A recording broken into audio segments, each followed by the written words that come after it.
tahu perkataannya. Dia haus.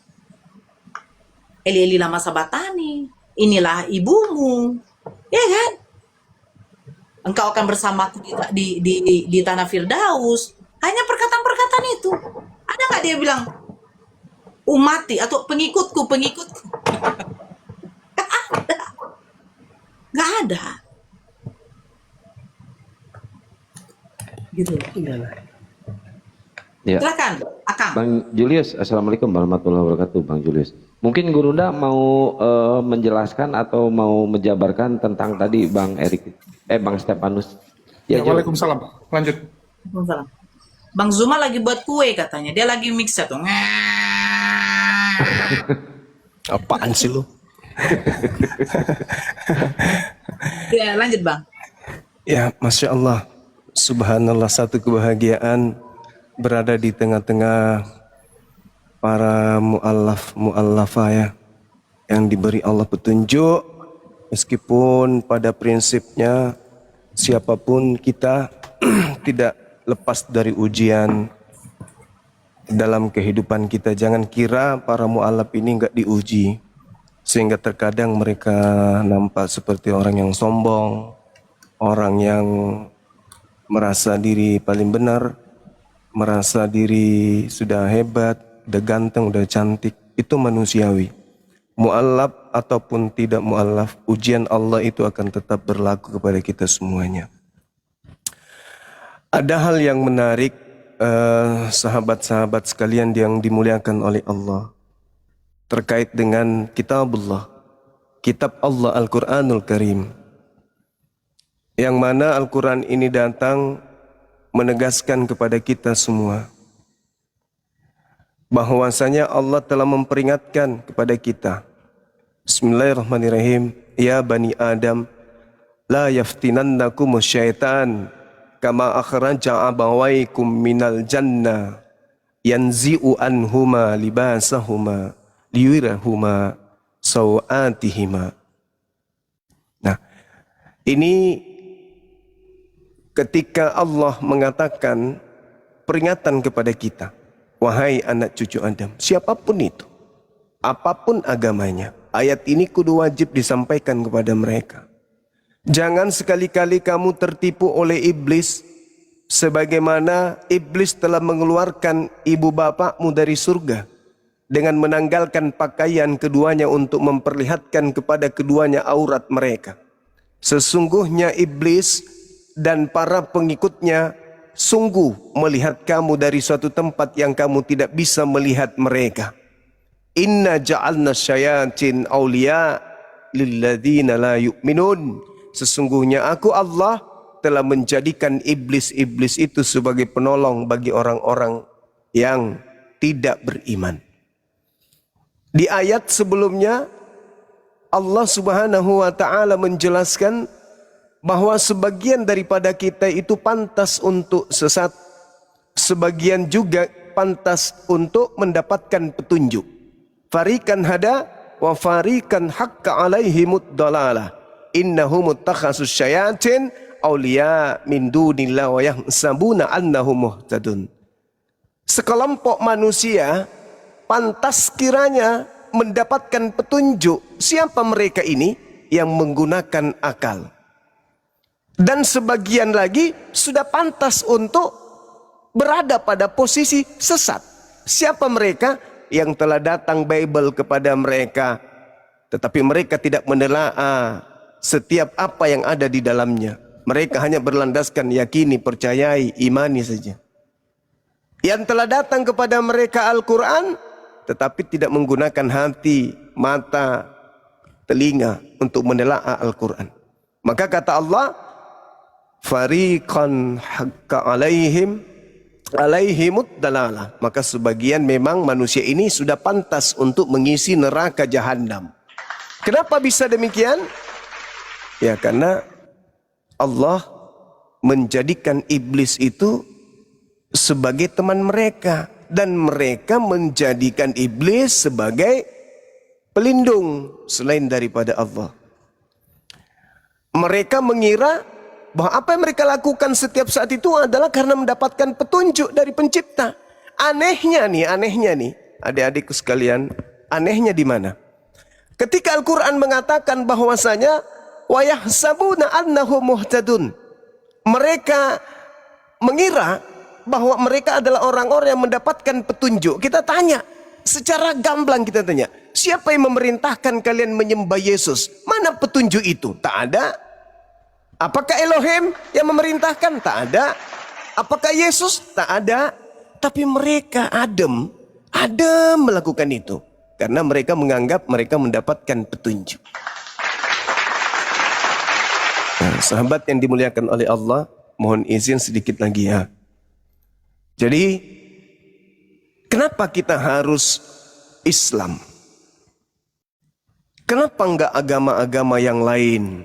Di saat mereka menikmati es cendol, es buah, kita sedang lapar-laparnya.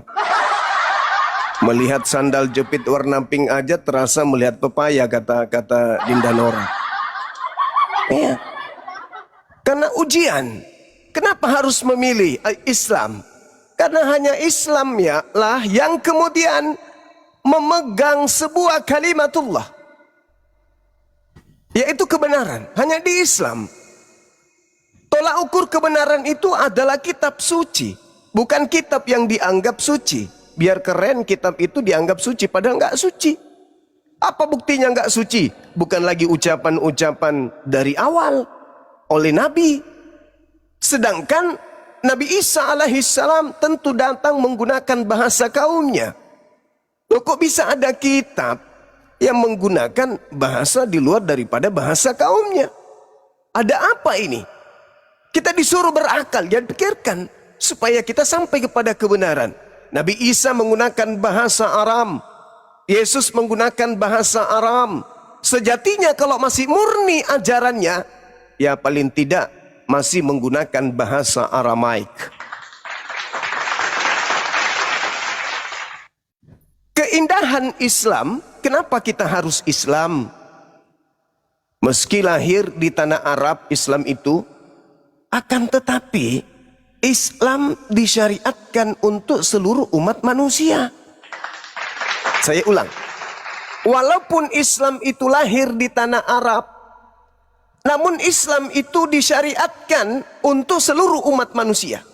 Meski kemudian Rasulullah Muhammad SAW itu berbangsa Arab, namun beliau yang mulia ini diutus kepada seluruh alam semesta. Litubayyina linnas. Data ini kita tidak pernah temukan di dalam pengajaran Yesus. Aku diutus untuk kepada seluruh manusia. Nggak ada itu. Itu nggak ada. Musa pun tak ada. Makanya dikatakan di dalam Al-Quranul Karim, sesungguhnya aku menurunkan kitab suci berupa Al-Quran dalam bahasa Arab agar seluruh bumi itu bisa mengerti. Nah, ini pertanyaan aneh kan? Kok bahasa Arab tapi agar seluruh bumi bisa mengerti, agar Rasulullah Muhammad SAW bisa mengerti dan mengajarkan kepada seluruh alam agar alam bisa mengerti. Kok agak rada aneh gitu loh. Bahasa Arab, kita nggak bisa bahasa Arab, tapi kok diwahyukan dalam bahasa Arab? Alasannya supaya kita mengerti. Ini kayak mana ceritanya? Bahasa Arab, kita nggak bisa bahasa Arab, tapi dituntut katanya supaya kita mengerti. Rupa-rupanya ajaran agama Islam itu runutannya jelas. Kudu bersanad.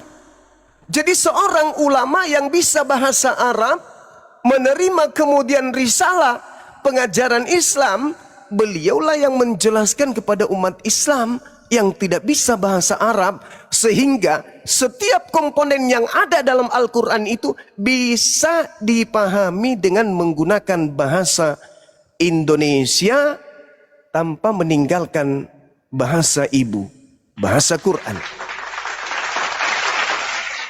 Nah, ini keistimewaan kemudian bahasa Arab. Jadi Al-Quranul Karim yang tadi yang saya bacakan itu surah Yusuf ayat 2. Inna anzalnahu Qur'an Arabiyya la'allakum ta'qilun. Sesungguhnya kami mewahyukan Al-Quranul Karim berbahasa Arab agar kamu memahami.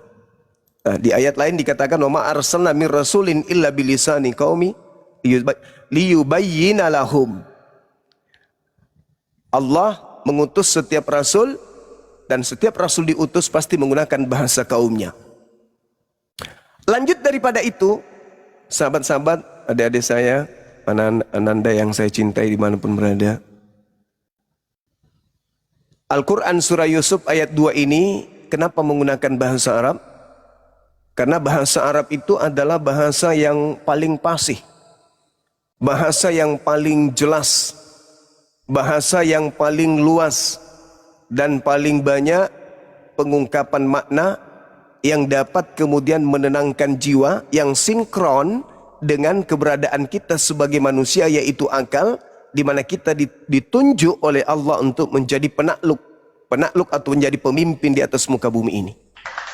Maka oleh karena itu, kitab yang paling mulia ini, yaitu Al-Quran, diturunkan ke dalam bahasa Arab, bahasa yang paling mulia, yaitu bahasa yang memiliki kandungan paling jelas, paling luas, makna yang paling banyak, mengungkap kemudian hal-hal yang menenangkan jiwa kita. Maka orang yang tidak ngerti Quran pun, ketika dibacakan Quran, jiwanya pasti akan tenang.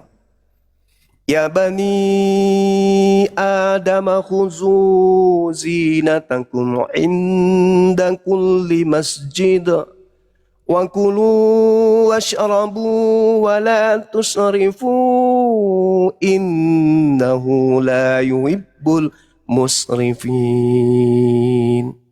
Gak ngerti, gak paham, tapi tenang. Nah, itulah Al-Quran. Kenapa bisa seperti itu? Karena kalimat pencipta. Jadi dibandingkan bahasa lain, bahasa Quran merupakan bahasa yang paling kaya. Banyak sekali bahasa di atas muka bumi ini, tapi bahasa Arab itu banyak sekali ungkapan-ungkapannya yang berkurang maknanya ketika dialih bahasakan. Contoh, semalam saya sempat ribut gara-gara Roh Kudus. Dipaksa gitu loh. Dipaksa. Kenapa? Karena Roh Kudus itu kurang bahasa Yunani yang bisa dipakai untuk memaknai bahasa itu. Lari ke pneumahotheos. Bisa-bisa larinya ke hantu suci. Nah, itu hebatnya Quran tuh. Ketika kemudian dia kaya pengungkapan, lalu pengungkapan bahasa Arab ini dimaknai dalam bahasa selain daripada bahasa Arab, maka bahasa di luar bahasa Quran akan keteteran untuk menjelaskan maknanya. Lebih daripada itu, sahabat yang dimuliakan oleh Allah, tata bahasa Al-Quran itu sangatlah logis, teratur, sempurna, dan tidak perlu kemudian tidak perlu kemudian ada penyempurnaan kata atau penyempurnaan makna. Jika ada istilah baru ataupun istilah asing, maka proses penyerapannya harus mengikuti tata bahasa yang ada di Al-Quran yang telah baku. Jadi segala keistimewaan tersebut tidak ditemui di dalam bahasa di luar bahasa Al-Quran, bahasa Arab, dan tidak ditemukan di luar selain daripada Al-Quranul Karim. Di kitab lain itu tidak ada. Makanya santer kita dengarkan terjemahan lama, terjemahan baru. Apa sih sebenarnya maksudnya tuh?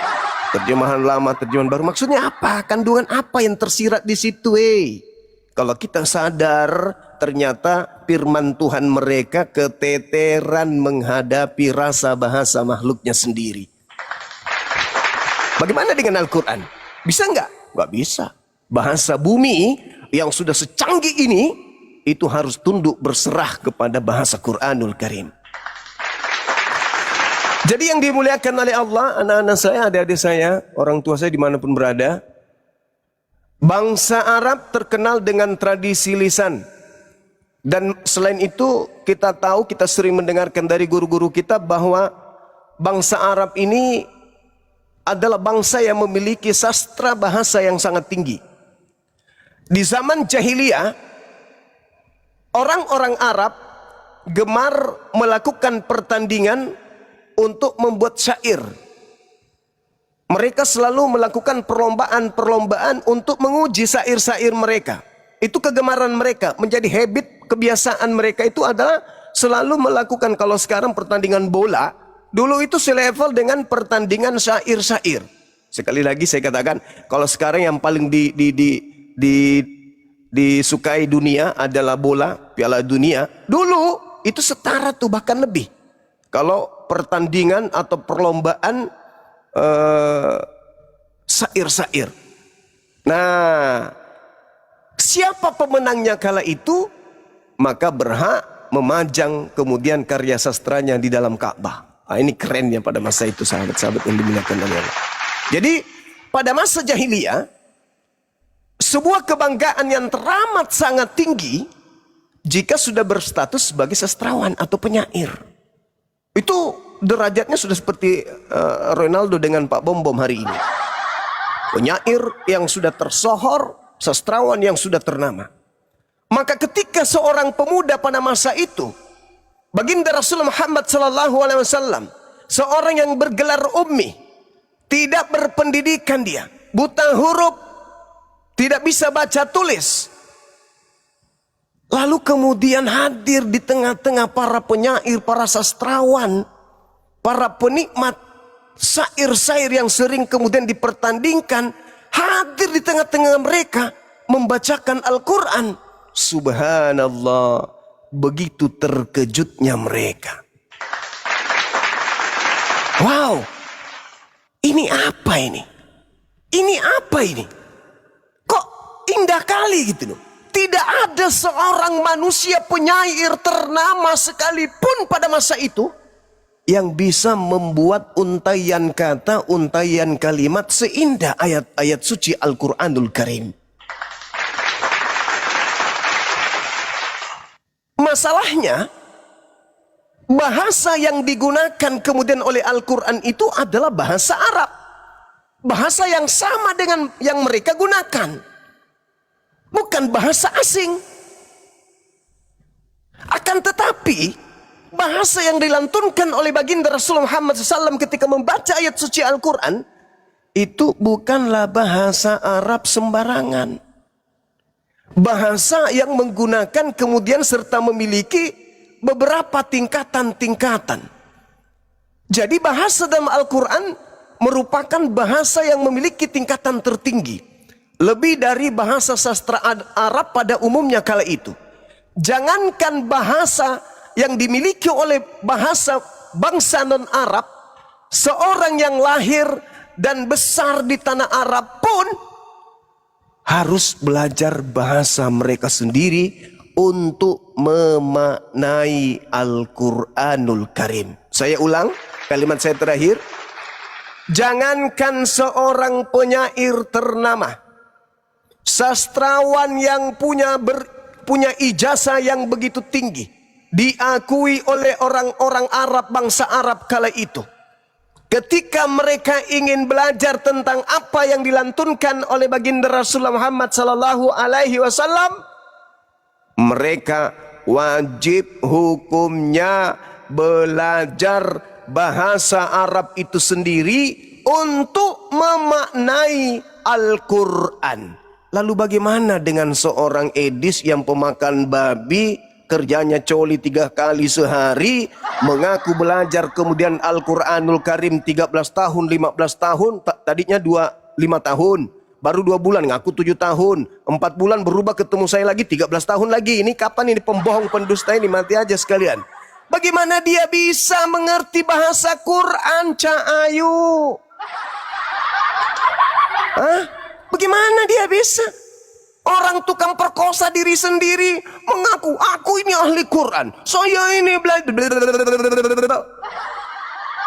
Orang Arab, penyair ternama, sastrawan Arab yang sudah ikut pertandingan demi pertandingan, perlombaan demi perlombaan yang dilakukan untuk syair-syair terindah mereka. Begitu Nabi Muhammad datang membawa Al-Quran, mereka wajib tunduk untuk belajar kaidah-kaidah disiplin ilmu Quran. Orang Arab loh, juara syair Arab loh, menguasai kemudian sendi-sendi dan rasa bahasa Arab loh. Pun begitu mau paham Al-Quran, wajib hukumnya beliau kembali belajar bahasa Arab. Apalagi Edis, manusia kalomang. Dia nggak bisa bertahan di Nusantara ini. Kenapa? Karena kalau dia masih di Indonesia, dia tidak leluasa menipu dan menyesatkan orang-orang lemah akal. Jadi begitu sahabat-sahabat yang dimuliakan oleh Allah, yang menjagokan Edis itu Kancoli. Kalau Anda percaya kepada dia, itu sama halnya Anda percaya kepada tabung gas yang diberikan roh sehingga dia bisa berbunyi. Demikian untuk sementara, silakan ditambahkan atau ada yang ingin disampaikan. Demikian. Iya, Bang Jul, ada yang mau sampaikan? Bunda Nora, Bang Stefano, silakan. Enggak. Saya kalau udah dibilang tukang coli, aku tutup mulut aja. Tukang coli. Boleh saya menambah sedikit saja? Boleh, boleh. Silakan. Okey. Allah mencabar, ya. Allah mencabar manusia. Buatlah satu ayat jika dapat ayat yang sama. Kalau tidak, Bang Zuma betulkan ya. Allah mencabar manusia. Itulah menunjukkan satu ayat yang daripada Allah Subhanahu Wa Taala yang memang enggak bisa manusia mereka cipta dan tidak mengubah. Kalau diubah seperti Bible, hilang dia punya syahadu. Al-Quran ini orang putih yang mendengarnya walaupun tak tahu makna boleh menangis. Betul tak Stabilis? Itu saja peneman saya sedikit Abang Zuma dan Ustaz Nora. Terima kasih host. Terima kasih. Assalamualaikum. Waalaikumsalam. Waalaikumsalam warahmatullahi wabarakatuh. Robert, Ya, Nah Bang. inilah Ya Bunda. Ada apa Bunda? Azan. Ya. Terima kasih. Inilah yang dikatakan kemudian oleh Al-Quranul Karim yang sejatinya saudara-saudara kita non-muslim ini gak usah menghujat Islam. Gak usah kemudian menista Islam. Kalau mau meruntuhkan Islam 1400 tahun silam, Islam memiliki sayembara yang bisa digunakan oleh siapapun untuk menjatuhkan Islam itu. Bismillahirrahmanirrahim. Wa in kuntum fi raibim mimma nazzalna ala abdina fa'tu bi suratin mim mithli. Jika kamu wahai orang-orang kafir ragu tentang Al-Quran yang aku wahyukan kepada nabiku Nabi Muhammad SAW, maka buatlah satu surah yang semisal dengannya. Bukan hanya itu, wada'u syuhada'akum min dunillah, ajaklah penolong-penolongmu selain daripada Allah. In kuntum shadiqin, jika kamu orang-orang yang benar. Jadi kenapa Edis, kenapa ya pembenci-pembenci Islam seperti Kiamit, Sob Katul, kenapa dia tidak bikin aja satu surah untuk membuktikan bahwa Al-Quran gugur? Kenapa mesti harus mempretelin terjemahan, menghujat, menista, dan seterusnya? Saya nih kalau ada di Bible ayat-ayat begitu, misalnya ada perintah bikinlah data, bikinlah surah seperti surat Paulus 1 saja untuk membuktikan bahwa itu. Wah, aku bikin 1000 surat. Aku jagonya. Dari Rasul Suma yang ditunjuk oleh Bapa Tuhan kita yang ada di surga, bahwa saya mengatakan kepada kalian anak-anakku yang aku kasihi, bahwa pada bulan ketiga kebersalinannya ayah sudah merasakan lidah begitu kecut, air mata kadang ingin terurai, dan orang-orang beriman pun pasti akan merasakan bahwa jika mandi lebih baik menggunakan sampo sangsil, sebab tiada kemilau seindah sangsil. Wah, gampang mah surah-surah kayak begitu. Aku bisa bikin 1000. Bisa aku buat 1000, bisa. Dan pasti akan menjadi guyon setiap anak-anak, setiap pembacanya. Dari Rasul Suma yang ditunjuk oleh Bapa untuk mengabarkan kabar duka cita kepada jemaat-jemaat yang ada di Kabupaten Bone-Bone, Kecamatan Luwu, Kabupaten Luwu, Kecamatan Bone-Bone, dengan ini memberitakan sebuah kabar yang diterima bersama dengan teman-teman yang bersama pada saat kami di penjara di Jakarta. Gampang kali bikin kayak gitu, gampang kali. Terus kenapa kalian yang membenci Islam ketika ada kemudian sayembara dari Quran, wahai manusia, wa in kuntum fi raibim mimma nazzalna ala abdina fa'tu bi suratim mim mithli. Kalian tidak disuruh bikin satu kitab, satu surah aja. Ada kalian sanggup? Tidak ada. Inilah bukti bahwa Al-Quran itu adalah kalamullah, firman pencipta langit dan bumi. Coba ada nggak di dalam Bible tantangan seperti itu? Wah, kalau ada aku jagonya. Aku paling bisa. Nah, itulah sahabatku yang dimuliakan oleh Allah. Kenapa kita harus memilih Islam? Kenapa tidak memilih agama yang lain? Karena kita masih ingin mendengarkan ucapan Nabi yang membawa kitab suci tersebut. Di dalam kitab Wahyu 1 nomor 1, inilah wahyu Yesus Kristus yang dianugerahkan Bapa kepadanya supaya diberitakan kepada hamba-hambanya. Sekarang mana wahyu pertama itu? Aku ingin dengar. Inilah wahyu yang mana? Inilah tunjukkan. Inilah wahyu yang mana? Wahyu itu mana?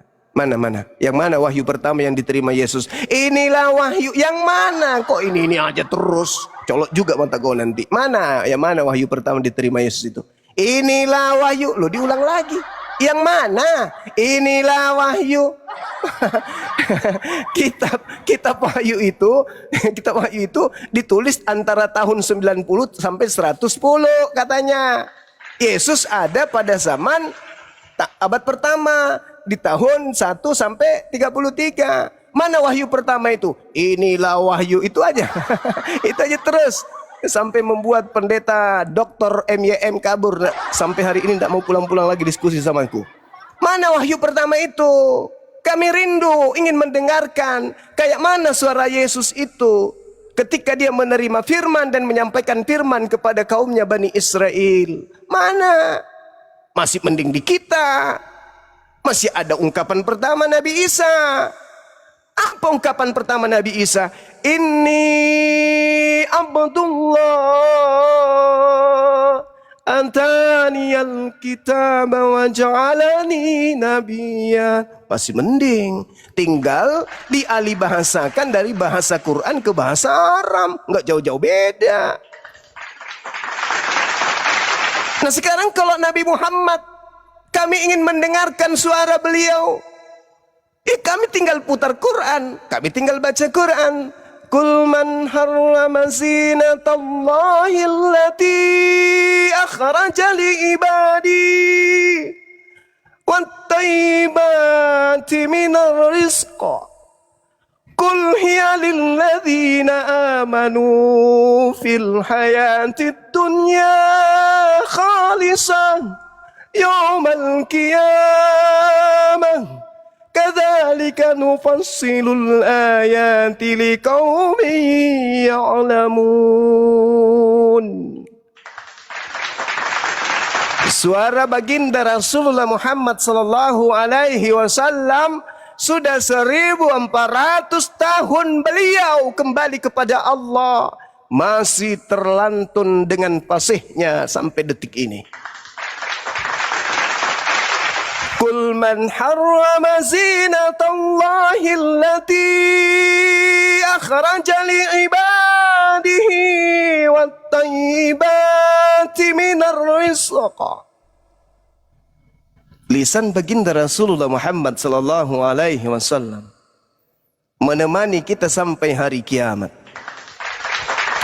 Qul hiya lilladzina amanu fil hayatid dunya khalisah yaumal qiyamah. Kadzalika nufassilul ayati liqaumin ya'lamun. Subhanallah. Subhanallah. Lisan beliau naik ke atas sebuah bukit, menyampaikan kemudian risalah kepada kaumnya, kepada umatnya.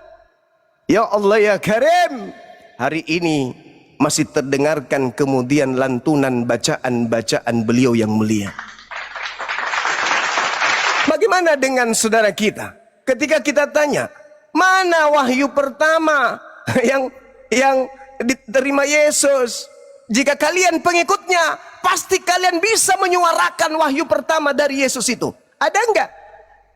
Inilah wahyu Yesus Kristus yang diterima dari Tuhan, diberikan kepada hamba-hambanya.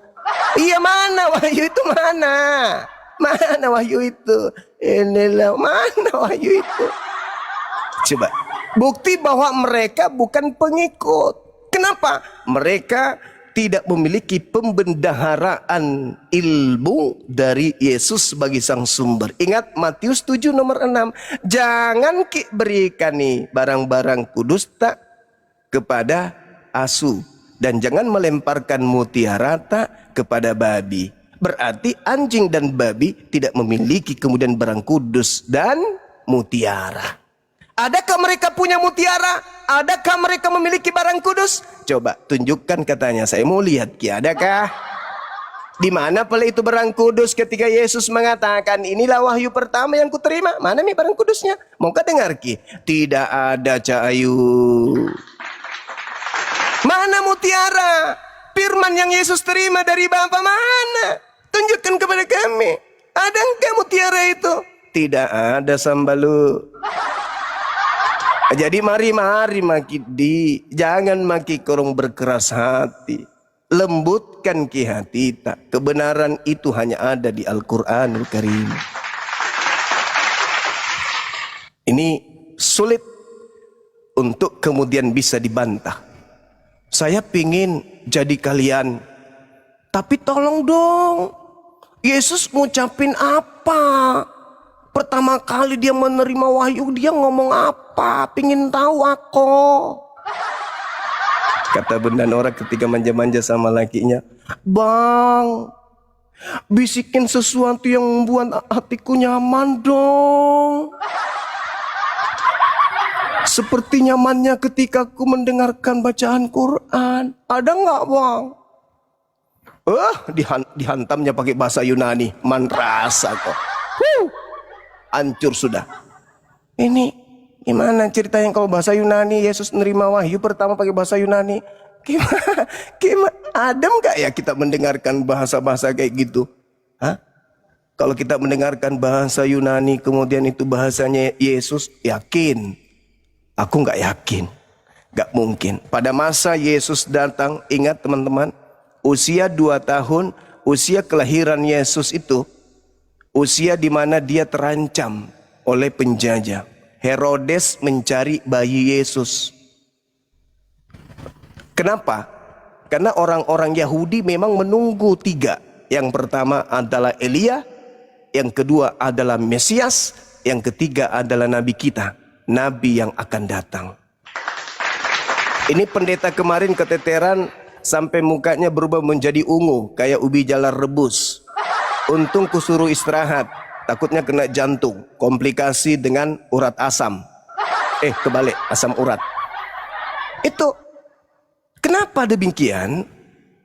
Karena Yesus sendiri mengatakan ada nabi yang akan datang setelahku.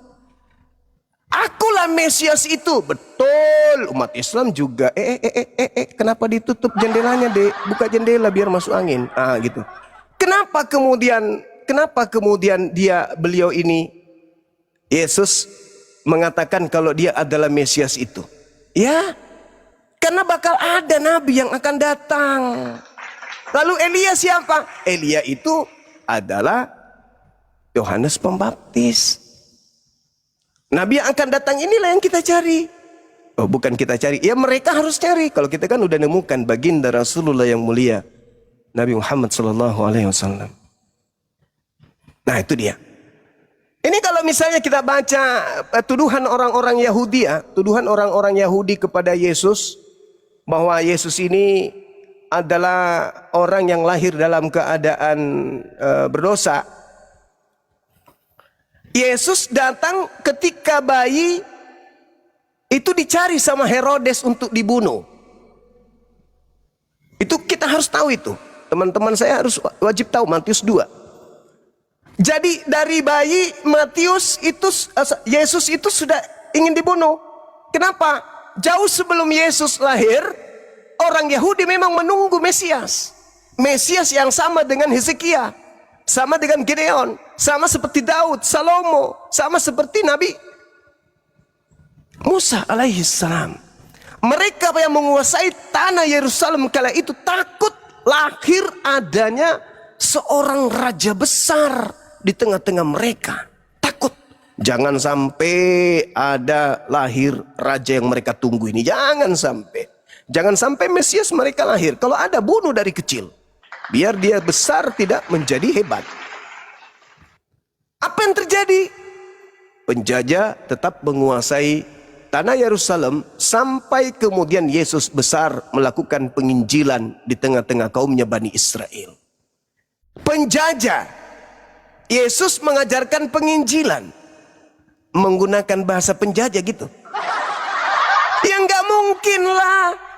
Yesus sendiri mengatakan, aku diutus hanya kepada domba Bani Yakub yang sesat dari Bani Israel. Ya sudah pasti menggunakan bahasa kaumnya. Masakan ada penjajah menggunakan bahasa Belanda, begitu anak kita lahir, kita kasih nama penjajah. Habis itu kita ajarin dia bercakap-cakap menggunakan bahasa penjajah. Lalu kemudian ketika kita mengajar, anak kita besar mengajar menggunakan bahasa penjajah. Itu nggak mungkin. Nggak mungkin. Maka sudah pasti Yesus menggunakan bahasa kaumnya yaitu bahasa Aram. Kami Muslim, Islam, para apologet Islam rindu ingin mendengarkan seperti apa Yesus menyampaikan firman kepada Bani Israel dalam bahasa mereka. Karena tidaklah mungkin Yesus itu mengatakan kepada pengikut-pengikutnya, apantisan genestiken olokrirotika mesastin amartia kaiteleis namas tidak seis toten topi takson exo. Gak mungkin, mustahil. Kalau ada saudara Kristen yang mampu menunjukkan data Yesus menggunakan bahasa Yunani, mana? Sini kita diskusi. Yang ada Yesus memanggil dia menggunakan bahasa Aram. Rabuni, Rabuni, Rabuni. Lalu Yesus berkata kepadaku dalam bahasa Ibrani. Apa yang ditulis? Pergilah ke seluruh dunia. Jadikanlah seluruh bangsa menjadi murid. Kok bahasa Indonesia? Siapakah engkau Tuhan? Lalu dia menjawab menggunakan bahasa Ibrani. Akulah Yesus yang kau ini. Kan bahasa Indonesia. Katanya bahasa Ibrani. Katanya bahasa Aram. Bahasa Indonesia. Lalu dia Yesus Kristus menjawab aku dalam bahasa Ibrani. Apa bahasanya? Akulah Yesus. Yeay! Itu mah orang gagal ginjal pun tahu kalau itu bahasa Indonesia, Cak Kangkung. Mana bahasa Ibraninya mana? Mana coba? Mana? Kan tidak mungkin Yesus itu mengajar di dalam sinagoge membacakan kitab Yesaya kepada sahabat-sahabatnya. Apantisan genestikes olokirotika mesastin amartia kaiteleises nasmas didakseis toteton pelaksan exo. Saya jadi kayak berada di Vatikan, teman-teman. Iya toh? Maka dalam diskusi lintas agama, kudu wajib mempertontonkan jika ente adalah murid Yesus, pengikut Yesus, ente pasti kenal suaranya. Ingat, Yohanes 10 nomor 27. Aku mengenal muridku, muridku mengenal aku. Mereka mendengarkan suaraku.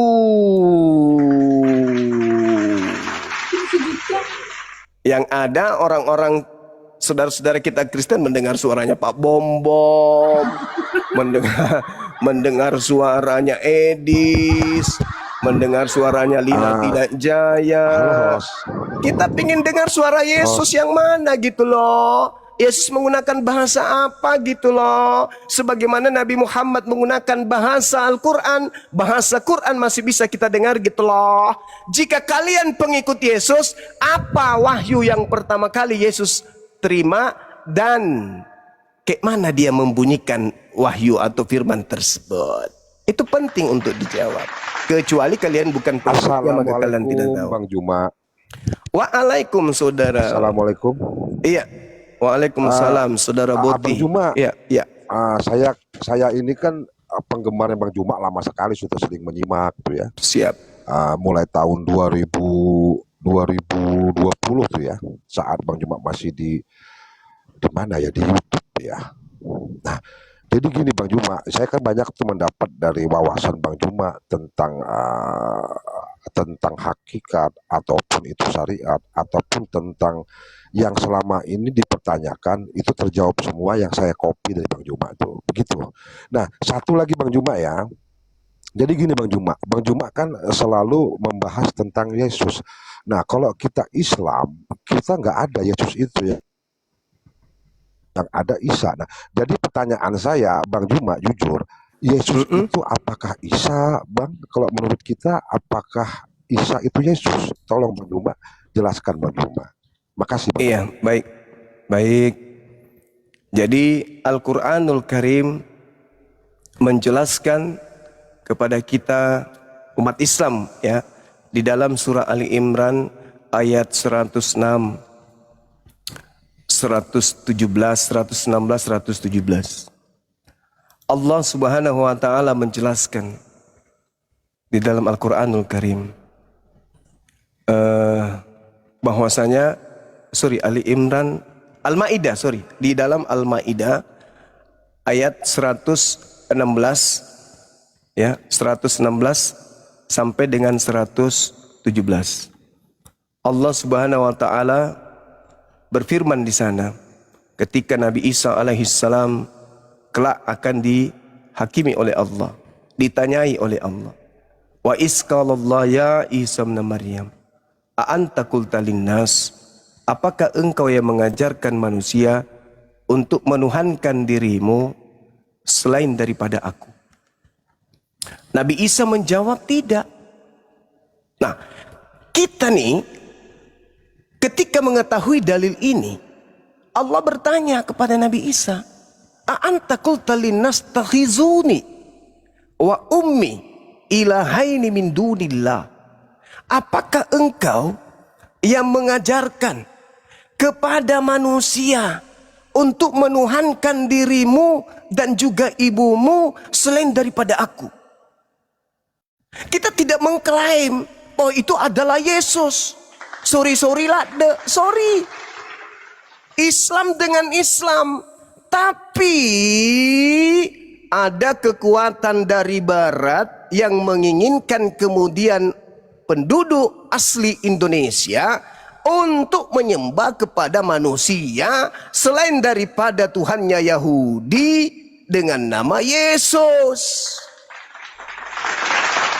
Tidak ada kandidat lain di atas muka bumi ini yang dituhankan kemudian oleh manusia, yang pernah datang di tengah kaum Bani Israel, yang mengajarkan hikmat Injil, mengajar menyembah kepada Tuhan yang disembah Abraham, Ismail, Ishak dan Yakub, selain yang dibawa oleh penjajah masuk ke Nusantara agar orang Indonesia menyembah kepada makhluk yang mereka sebut Yesus.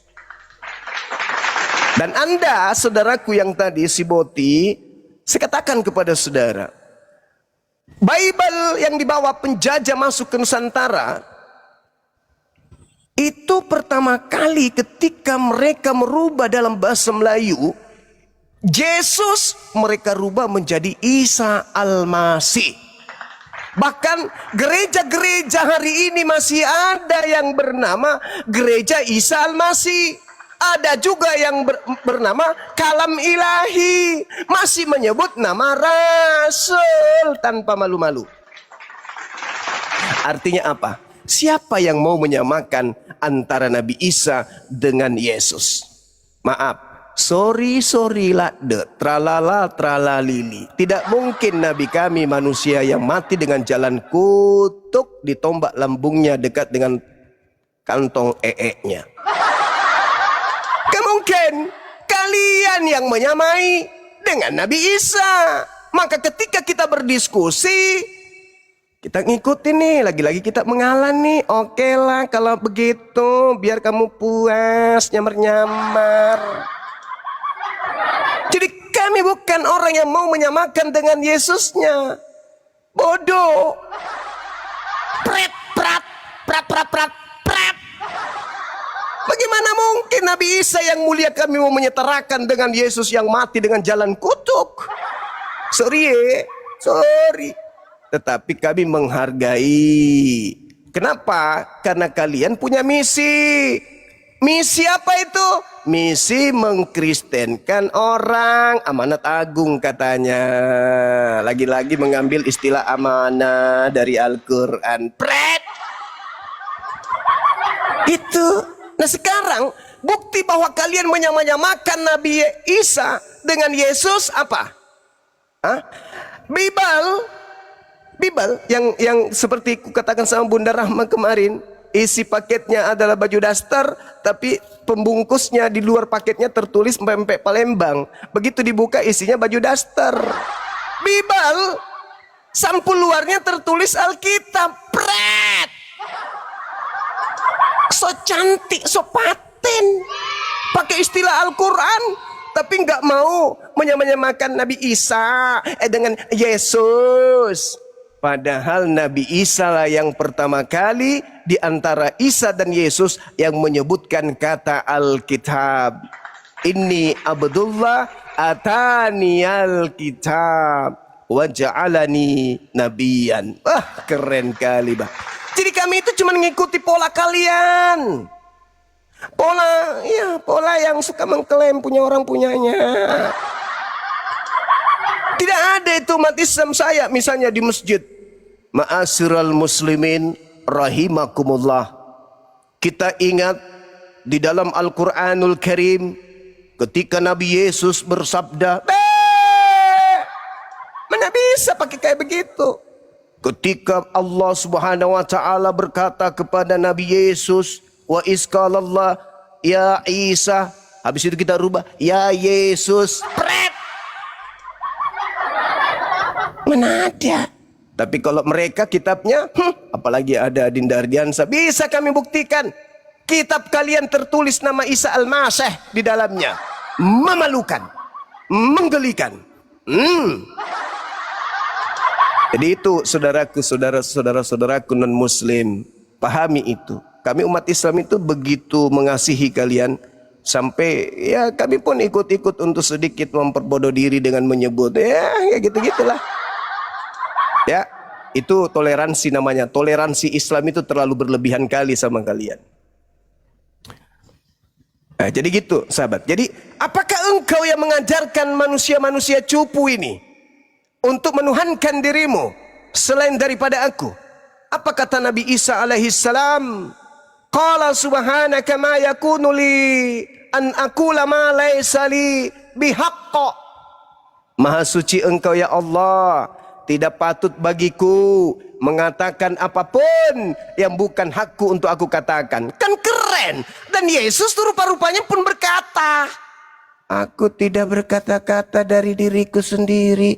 Yohanes 12:49. Apa yang aku katakan adalah apa yang diperintahkan untuk aku katakan dan aku sampaikan. Lebih lengkapnya lagi, kalau kita lihat di dalam Yohanes 8, teman-teman, coba ditengok Yohanes 8 nomor 28. Apa yang dikatakan di situ? Apabila kamu meninggikan anak manusia, barulah kamu tahu bahwa akulah dia. Bahwa aku tidak berbuat apa-apa dari diriku sendiri, tetapi aku berbicara, aku berkata tentang hal-hal sebagaimana yang diajarkan Bapa kepadaku. Qala subhanaka ma yakunu li an aqula ma laysa li bihaqqa. In kuntu qultu faqad alimta ta'lamu ma fi nafsi wa la a'lamu ma fi nafsi innaka anta 'allamul ghuyub. Kalianlah yang mau niru-niru Nabi Isa. Kalian mau niru-niru Al-Quran. Kalian mau niru-niru Islam. Tapi ya, yang namanya ini jarak 4 km kami sudah cium baunya. Gitu saudaraku Boti. Ya, mudah-mudahan Anda bisa tercerahkan. Silakan. Boril. Silakan. Hah? Boril. Boril apa Boti? Boril. Oh, salah baca, maaf. Uri. Oh, Mori, sorry. Lanjut teman-teman. Ustaz Diansa. Bang Ya, Ardi. Assalamualaikum warahmatullahi Assalamualaikum Ustaz Diansa. Waalaikumsalam Waalaikumsalam. Assalamualaikum Gurunda Zuma, Bunda Nora dan sahabatku semuanya. Lanjut Gurunda, minta tolong di follow ya akun baru Gurunda. Iya Dinda. Ternyata bisa juga kita monolog kayak gini. Asik juga rupanya ya. Benar enggak? Iya kan? Iya, ternyata kita bisa menolong selama kita pakai data kan ya. Tapi harus ada Dinda Nora buka kamera supaya penonton datang, kan harusnya nonton cuma 3 orang nih. Tapi kan ada yang buka kamera, soalnya bibirnya persis kayak semangka. Jadi orang pada cari tuh, ini kayaknya sih kalau di dapur natap semangka kan makruh. Nah di sini natap semangka kan tidak makruh. Karena itu sudah sunatullah kan? Sudah sunatullah. Begitu masalah generasi. Lanjut, silakan. Ya, siapa namanya ini? Bunda Nora, itu Ya. ada yang minta naik di bawah, Boril tuh minta naik lagi. Coba dicek lagi moderator. Lanjut. Aku nggak moderator soalnya. Lanjut. Oh iya. Ini kan Momot, Alpi, Alipi, siapa namanya nih? Ada yang bilang, ada yang bilang karena lihat Bunda Nora Bang Suma, saya sudah 2 hari puasa belum buka-buka sampai sekarang kata dia. Bang Juma, saya luruskan ya. Iya, Tadi silakan. banyak yang komen saya itu menyamar. Saya Islam loh, Bang Juma. Saya Islam. Ya. Iya, sorry Bang Boril. Iya, sorry. Saya bukan menyamar. Ya. Iya, nggak apa-apa, Bang. Iya, Iya, Bang, saya apa? Islam, Bang. Saya dari ya, saya enggak mau dibilang saya nyamar. Waduh, bukan begitu. Iya, alhamdulillah, Masya Saya kan Allah. Bang Juma, saya sudah bilang mulai tahun 2020 sekitar itu saya sama Bang Juma itu lama mengutip apa yang saya kutip. Saya mengambil keilmuan Bang Juma tuh. Di mana saya ambil keilmuan Bang Juma? Ini saya jujur Bang Juma ya. Di segi tauhid ataupun hakikat atau apa Bang Juma udah tahu di situ. Nah, selama ini kan Bang Juma itu kan berbicara tentang realita ya. Saya paham juga. Nah, tapi saya masuk bahwa apakah sama begitu kan? Ternyata berbeda. Saya ngerti tadi yang menyamakan itu adalah mengikut dari kata-kata bahwa Isa itu beda tipis dengan cerita itu kan begitu tuh Bang Juma ya, karena Nabi Isa Iya, Bang. dikatakan Nabi Isa itu begitu mulianya kan begitu tuh. Oke. Nah, saya bertanya lagi Bang Juma ya, tapi kan Boleh. Isa itu, saya kan dulu waktu saya sekolah Bang Juma, saya juga punya teman ya, dia Katolik. Nah, dia mempunyai kitab itu Injil. Nah, saya tanya ke dia tuh, namanya teman akrab ya. Terus nabi kamu siapa? Nabi saya itu Isa. Nah, makanya baru-baru saya umur 30 baru saya mendengar kata Yesus itu, Bang. Nah, apakah benar Injil gimana Bang? Sama Bang, saya pun nanti di Makassar baru tahu Ya, ada tapi yang namanya Yesus.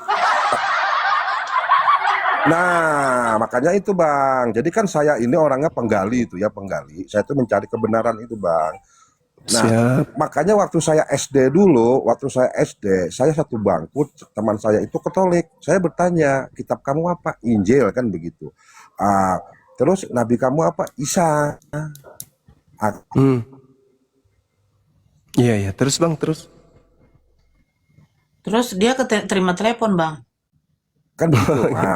Nah, tapi kan di dalam sebentar Bunda. Saya ini penggemar beratnya loh Bunda Nora ya. Saya mau menggali Bang Juma tentang pemahaman beliau.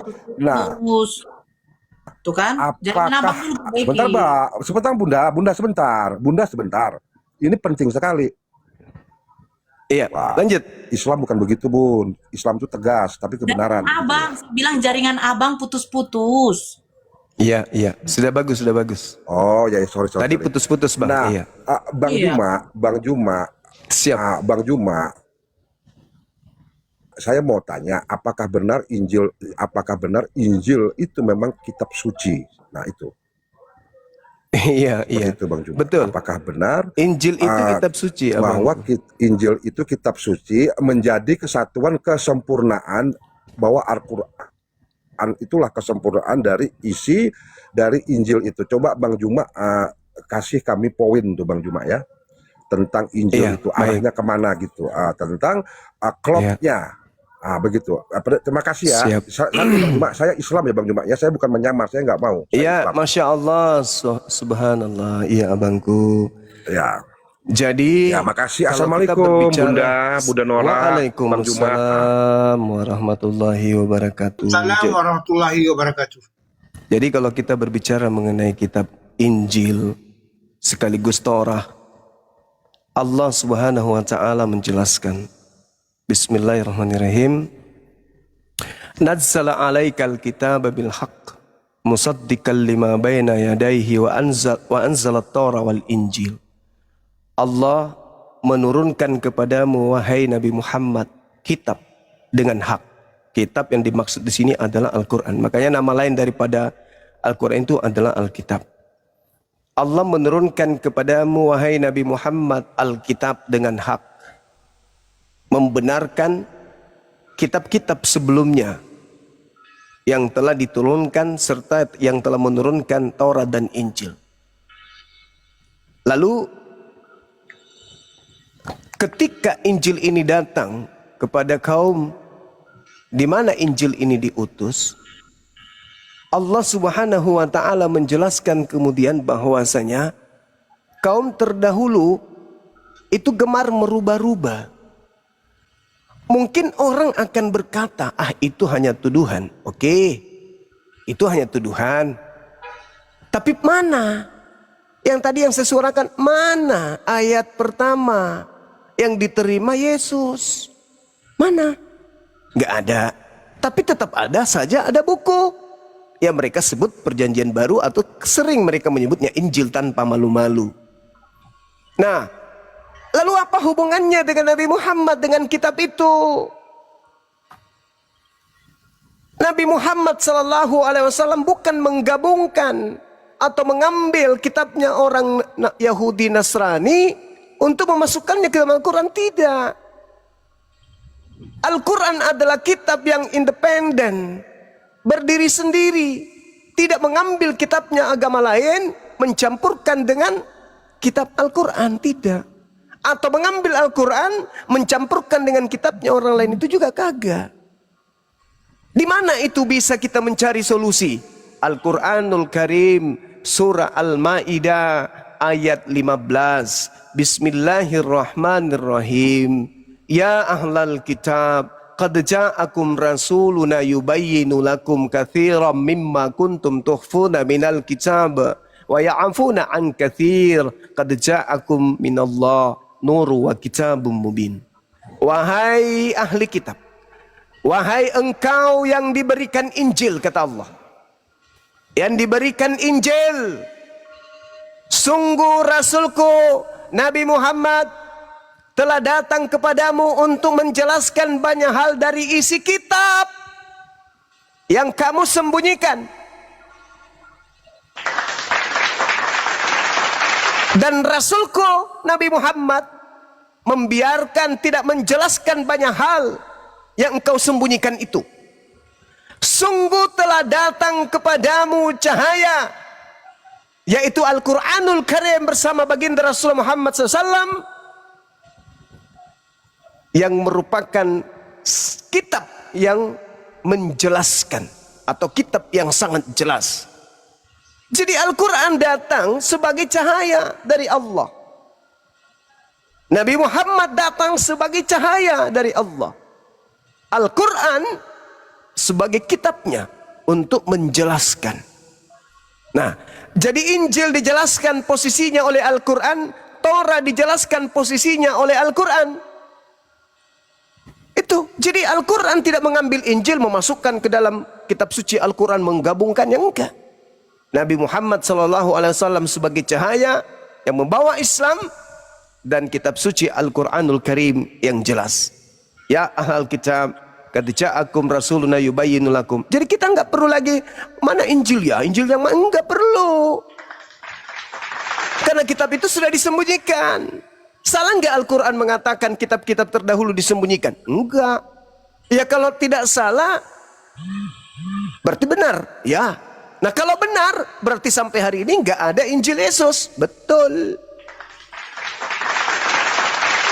Mana Injilnya Yesus? Padahal Yesus mengajarkan Injil. Yohanes 1 nomor Yohanes 1 nomor berapa itu ya? 53 ya teman-teman. Coba Markus 1 nomor 14. Kemudian kisah para pewarta juga menerangkan bagaimana Filipus menceritakan tentang Injil Yesus.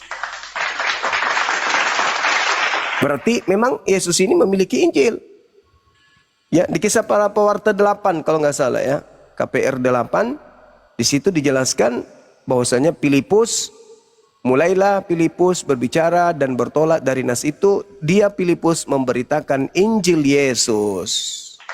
Injil Isa. Injil Yesus, berarti memang ada Injil Isa, ada Injil Yesus yang sampai ke Indonesia, Injil karangan Lukas, Injil karangan Yohanes. Mencatat kesaksiannya, karena memang kita meyakini bahwa Yohanes itu salah satu murid yang melihat secara langsung peristiwa dan bersama-sama dengan Tuhan Yesus. Dia anak dari seorang imam yang bernama Sakaria. Dia melihat semua. Nah logikanya ini menurut saya Bang Zuma, mana kita lebih percaya ketika misalnya kita menyaksikan satu kejadian di lapangan misalnya. Kita mau percaya orang yang langsung berada di TKP atau orang yang hanya katanya di sana ada kejadian, mendengar orang kedua. Pasti kita lebih percaya kepada orang yang ada di TKP karena dia saksi mata. Begitulah iman Kristen Bang Suma, bahwa kita mempercayai mengapa Yohanes pada saat itu karena memang dia yang saksi mata saat itu bersama dengan Tuhan Yesus dalam rangka pelayanannya dirinya sebagai Injil. Memang tidak ada langsung Injil Yesus seperti itu, tetapi Injil itu kan menunjuk kepada Yesus itu sendiri. Itu yang saya mau sampaikan, Bang Suma. Nah sedangkan udah Mbak, biar dijelasin dulu sama Bang Juma satu-satu Mbak. Udah 2 pertanyaan itu masih kesinambungannya Bang. Ya nanti berikutnya, Sejarah penulisan Al-Quran itu sendiri itu kan 600 tahun setelah 1 Masehi, jadi jaraknya sangat jauh Bang Suma, seperti itu. Siap. Berarti kalau saya mau bukukan ini ya, analogi saya, edisi terbaru begitu, edisi terbaru, dia cetakan terbaru seandainya buku. Gitu. Baik. Makanya teman-teman biasa katakan, oh dia menyempurnakan. Gitu Bang Suma. Baik. Makasih. Ya, saya sebelum menjawab ke Al-Quran, saya ingin membaca Mazmur 583 yang diyakini oleh saudara Kristen itu sebagai kidung agung dan juga adalah ilham atau wahyu dari Tuhan Elohim kepada Nabi Daud. Sejak lahir orang-orang fasik telah menyimpang, sejak dari kandungan pendusta-pendusta itu telah sesat. Kalau misalnya pendusta-pendusta itu sesaman dengan Yesus lalu menulis buku, kira-kira isinya betul nggak meskipun dia melihat Yesus? Itu dulu sebelum saya masuk ke Al-Quran. Konteksnya berbeda Bang Suma. Kalau Mazmur ini kan lebih kepada perjanjian lama, Yesus tidak ada di situ. Iya, saya tahu, saya ngerti. Mazmur 583, sejak dalam kandungan pembohong-pembohong itu telah sesat. Nah, jadi kalau Tuhan sudah mengatakan pembohong-pembohong itu sejak dari kandungan, tiba-tiba pembohong ini melihat dan menulis Bible, apakah dia menjadi orang benar? Kalau memang dia sudah ditentukan dari sejak kandungan sebagai pendusta. Meskipun dia saksi. pembohong-pembohong di situ, tunggu sampai Alkitabku. Itu menunjuk kepada siapa? Tidak bisa langsung Ya, kita klaim. bukan. Saya cuma tidak enak mengambil peribahasa dari luar. Karena itu tidak Anda jadikan sebagai firman suci, kitab suci. Saya ngutip Mazmur 58 nomor 3. Bahwa pendusta itu memang sudah dipilih dari sejak dalam rahim. Berarti tidak semua orang yang bersaksi itu benar kesaksiannya. Meskipun ada pada TKP, manusia bisa mengatakan B padahal yang dilihatnya adalah C. Manusia saya paham bisa sih. mengatakan itu adalah manusia padahal yang lahir itu adalah anak kambing. Kenapa? Karena memang dia sudah pendusta dari sejak dalam rahim ibunya. Itu satu. Kemudian ketika berbicara mengenai Al-Quran, Al-Quran menceritakan tentang Nabi Isa, tentang Nabi Musa. Al-Quran mengatakan begini. Bismillahirrahmanirrahim. Walaqad arsalna rusulan min qablika minhum man qasasna alaik wa minhum man lam naqsus alaik. Sungguh aku benar-benar telah mengutus rasul-rasul, nabi-nabi sebelum engkau wahai Nabi Muhammad.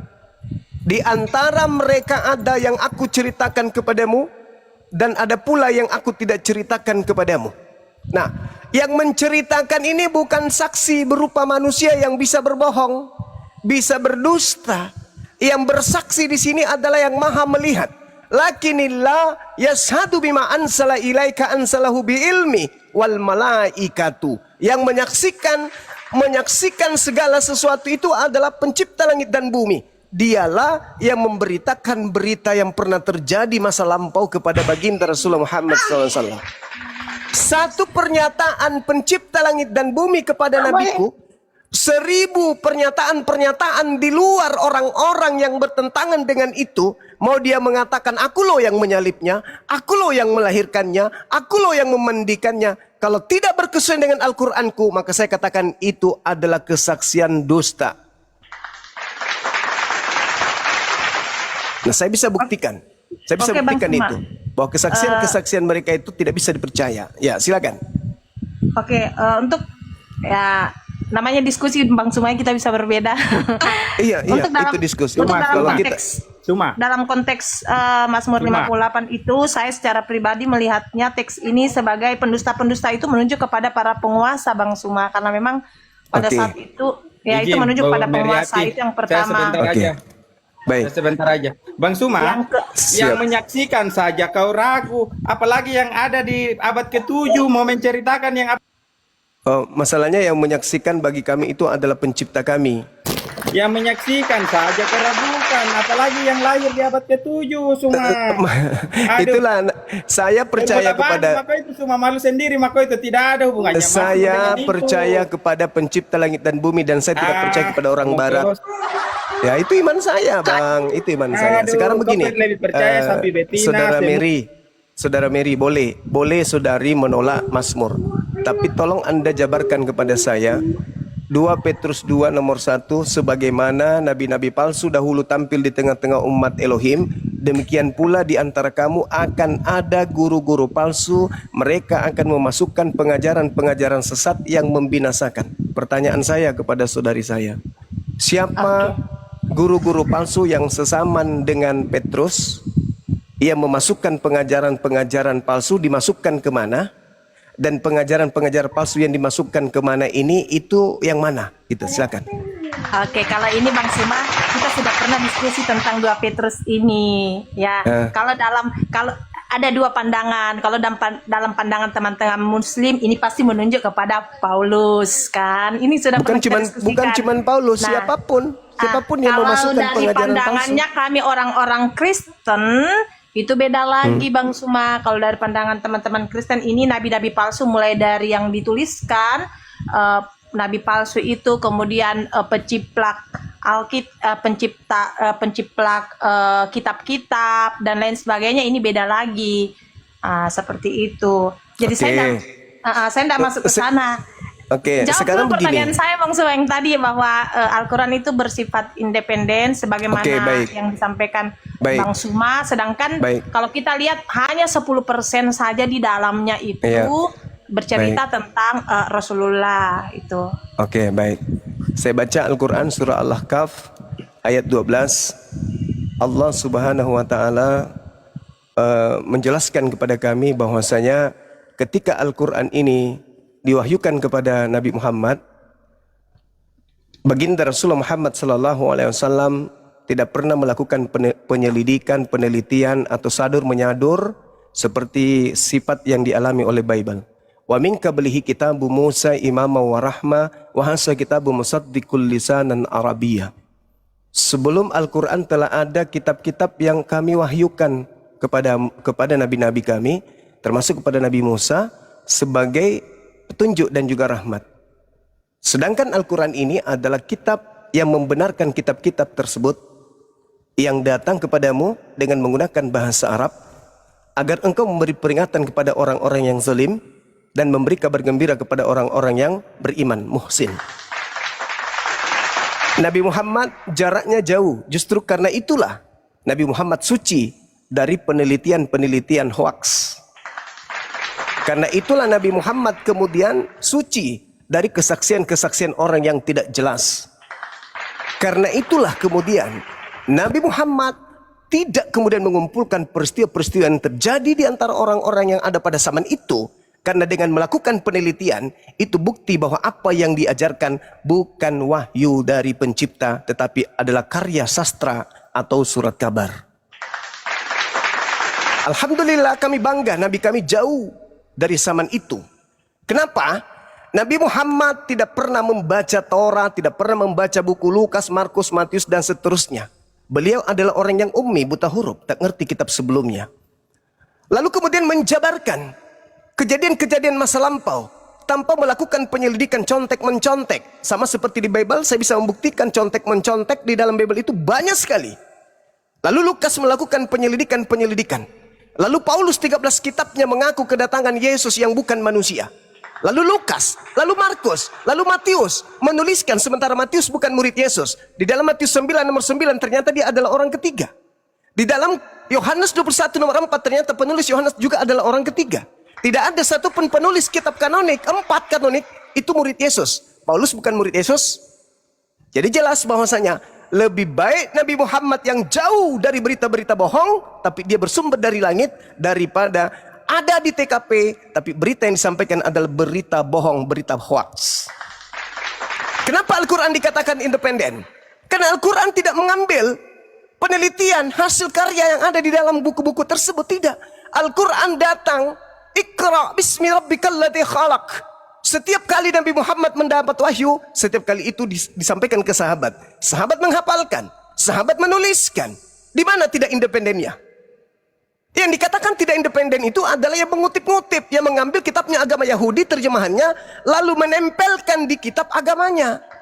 Yang dikatakan memasukkan pengajaran palsu itu adalah ketika orang Yahudi utuh dalam kitabnya, tidak ada campur baur kitab-kitab dari luar. Mulai dari kitab Kejadian, kitab Tanak yang mereka punya, Taurat, Ketubim, Nevi'im, tidak ada perjanjian baru di situ. Yang dikatakan penyesat yang memasukkan pengajaran asing adalah yang memasukkan surat-surat kepompong milik orang Roma Yunani masuk ke dalam terjemahan kitab Tanaknya orang Yahudi. Itulah penyesat yang memasukkan ajaran asing. Yang tadinya haram babi, masuk ajaran asing, makan babi. Yang tadinya sabat, masuk ke dalam ajarannya orang Yahudi, diganti lagi hari Minggu. Yang tadinya satu Tuhan Elohim, masukkan lagi 3 Tuhan lagi masuk. Yang tadinya kemudian bersunat, masuk ajaran asing yang membinasakan, jangan bersunat. Jadi Al-Quran suci dari kitab yang lain. Semua yang ada dalam kandungannya murni, berjuta persen Nabi Muhammad menerimanya dari Allah. Kalau itu betul, zamanlah yang menjabarkannya. Kalau itu salah isinya, zamanlah ilmu pengetahuanlah yang membuktikan itu. Tapi sampai detik ini, tak ada satupun kekuatan di muka bumi yang bisa menyalahkan Al-Quran dengan ilmu, kecuali dengan kebencian. Boleh nggak saya bertanya balik, saudariku Mary? Anda tadi hilap kata, tapi bukan hilap sih, itu adalah konsep doktrin dogma pembodohan di gereja. Apa itu? Yesus itu Injil. Itu penipuan. Kenapa saya katakan penipuan? Injil Yesus itu adalah perkataan-perkataan yang Yesus terima dari Elohim. Apakah Yesus ini manusia yang tanpa mulut? Apakah Yesus ini manusia guru tanpa murid? Apakah Yesus ini adalah sumber tanpa materi? Tidak. Yesus mengatakan, tugasku adalah menyampaikan apa yang diperintahkan Tuhan untuk aku katakan dan aku sampaikan. Bahkan indikasi kuatnya Yesus itu punya pengajaran, yaitu Injil baca Yohanes 17 nomor 8. Wartawan buku Yohanes menuliskan bahwa konon Yesus berkata, segala firman, segala perkataan yang Tuhan berikan kepadaku, perkataan itu telah aku sampaikan kepada murid-muridku. Bukan kepada penulis kitab kanon ya.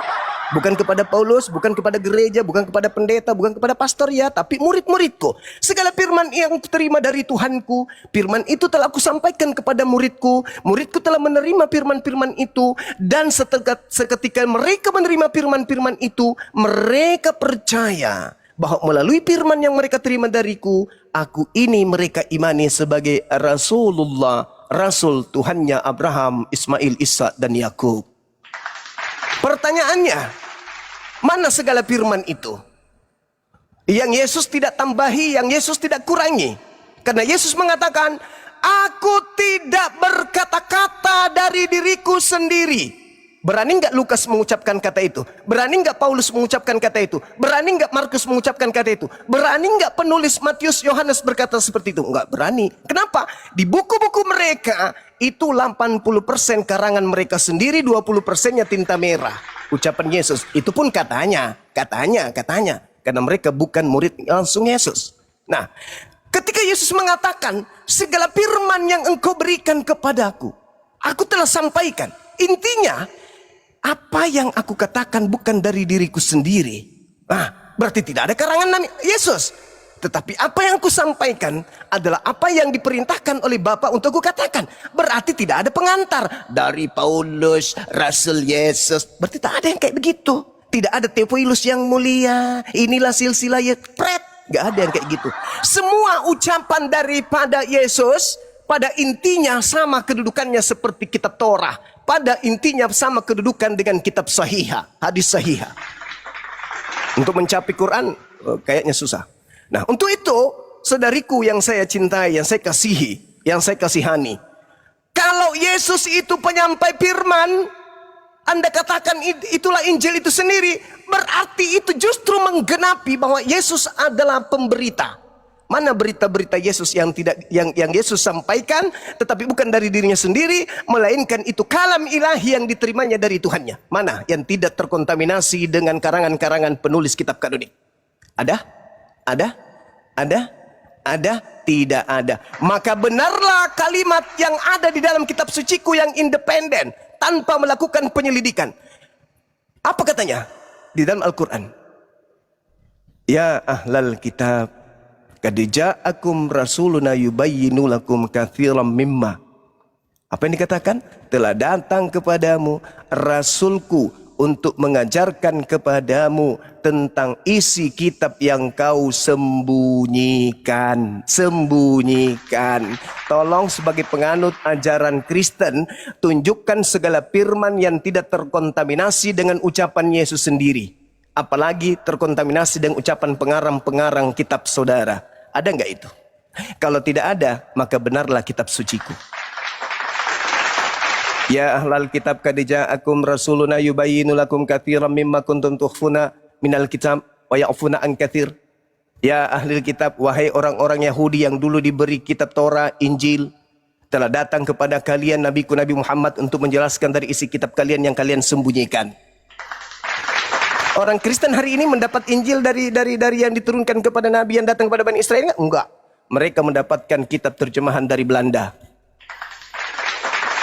Jadi saudara, jangan katakan Yesus itu tidak menerima firman. Yohanes 14:24 apa kata Yesus? Firman yang kau dengarkan dari mulutku itu bukan dari aku, tapi dari Elohim yang telah mengutus aku. Muncul Bang Suma bertanya, mana segala firman yang keluar dari mulut Yesus yang bukan ucapan Yesus tapi firman Elohim? Mana? Nehi-nehi mericek tum berjahe. apapun sekte Kristen, apapun lulusan sarjananya Kristen, tidak akan mampu menunjukkan segala firman yang masih suci yang terlontar dari mulut Yesus. Tidak akan mungkin.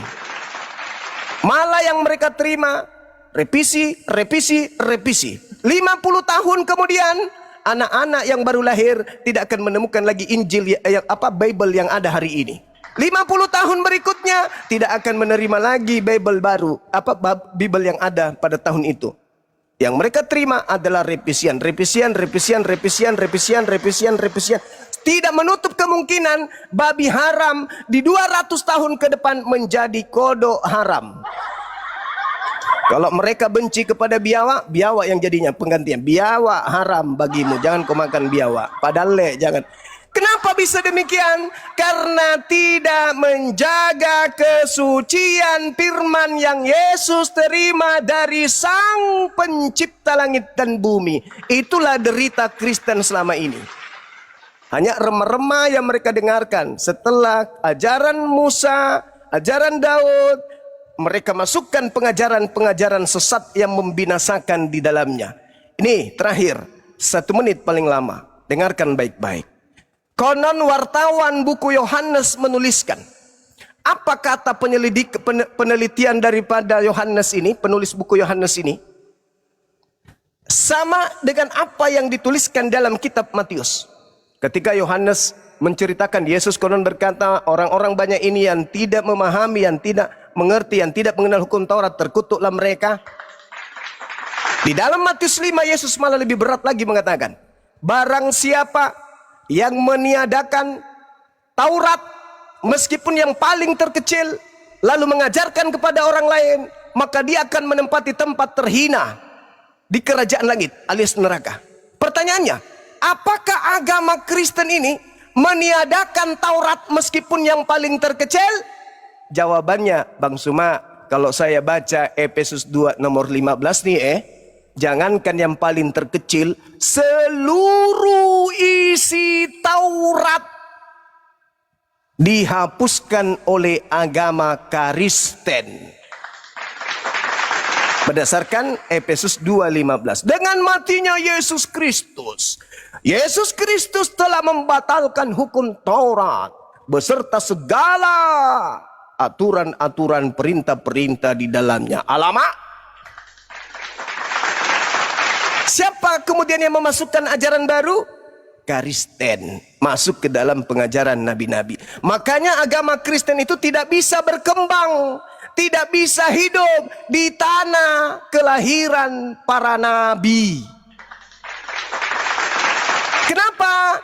Karena sejatinya Kristen itu hanya mengambil hasil rampasan dari keturunan Benyamin, yaitu Taurat, lalu dibagi-bagikan kepada yang bukan penganut Taurat, yaitu Roma, Yunani, sampai kepada kerajaan Belanda. Belanda menjajah ke Nusantara, sampailah kepada anak cucu pribumi yang ada sekarang ini di hadapan kita. Segera begitu, saudariku Meriati, lembutkan hatimu untuk belajar, karena belajar itu bisa menghantar kita kepada kebenaran. Saya izin undur diri, di sini sudah mau buka puasa sebagaimana Yesus puasa.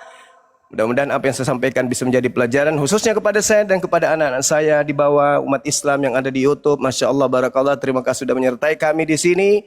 Karena Dinda Nora sudah buka kamera, saya juga mulai lemas. Ini udah mau loyo ini saya ini, karena nggak ada lagi yang memberikan kemudian buah semangka di Komal. Nah, saya akhiri, subhanakallahumma bihamdi, asyhadu an la ilaha illa anta, astaghfiruka wa atubu ilaih. Salam tauhid, salam satu Tuhan, jayalah Islam kita, jayalah Indonesia kita. Assalamualaikum warahmatullahi wabarakatuh. Mari kita, begitu nih Kapang. Waalaikumsalam warahmatullahi wabarakatuh. Terima kasih Ustaz. Terima kasih. Sama-sama abangku. Lanjut. Saudari Mary, ada adik saya, guru saya di sini, silakan. Tindar Diansat yang lain.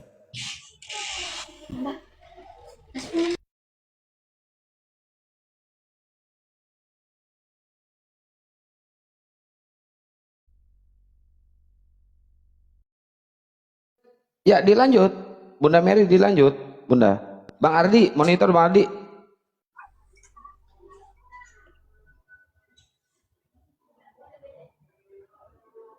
Silakan Bunda Mary. Ya, Terima kasih untuk penjelasannya Bang Suma ya. Namanya diskusi ya, bapak-bapak, ibu-ibu yang ada di forum ini kita bisa berbeda. Eh, mengarah kepada apa yang disampaikan oleh Bang Suma tadi bahwa di mana letaknya Yesus sendiri pure mengatakan bahwa dia adalah Injil, dan di mana letaknya firman-firman yang ia dengar dari Elohim disampaikan di dalam Bible.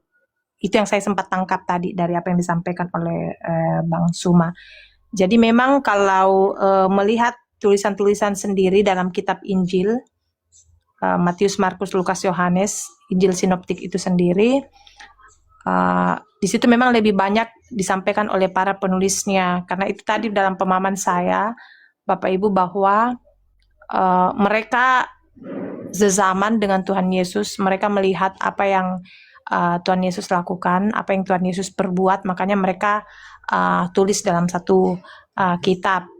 Karena Injil itu sendiri bagi saya memahami bahwa lebih kepada perbuatan-perbuatan yang disampaikan oleh Yesus, mujizatnya, semua tentang dia, apa yang dia lakukan itulah yang dilihat sebagai kebenaran yang datangnya dari Tuhan yang disampaikan kepada manusia.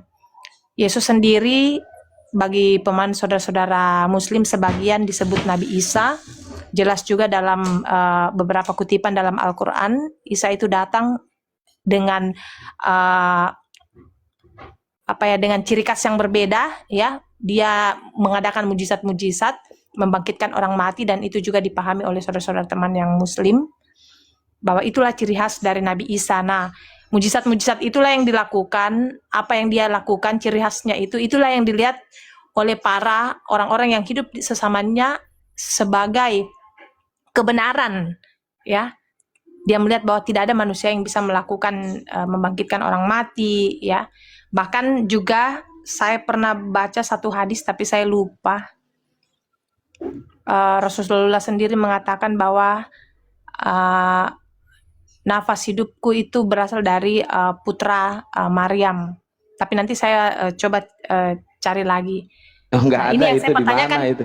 Ini yang mau menanggapi siapa, Bunda Nora atau Bang Ardi? Ini yang saya pertanyakan, Bang ya, makanya saya katakan luruskan kalau saya salah. Salah itu nggak ada. Di mana, tunjukkan dulu, Mbak, sebelum bernarasi. Mendingan tunjukkan dulu datanya, baru bernarasi. Jangan bernarasi dulu tapi datanya nggak ada, Mbak. Pernah dalam satu ya hadis, tunggu dulu ya Pak, saya coba. Ya cari hadisnya, hadis apa itu, hadis doib atau hadis sohih, bikinan siapa itu hadisnya.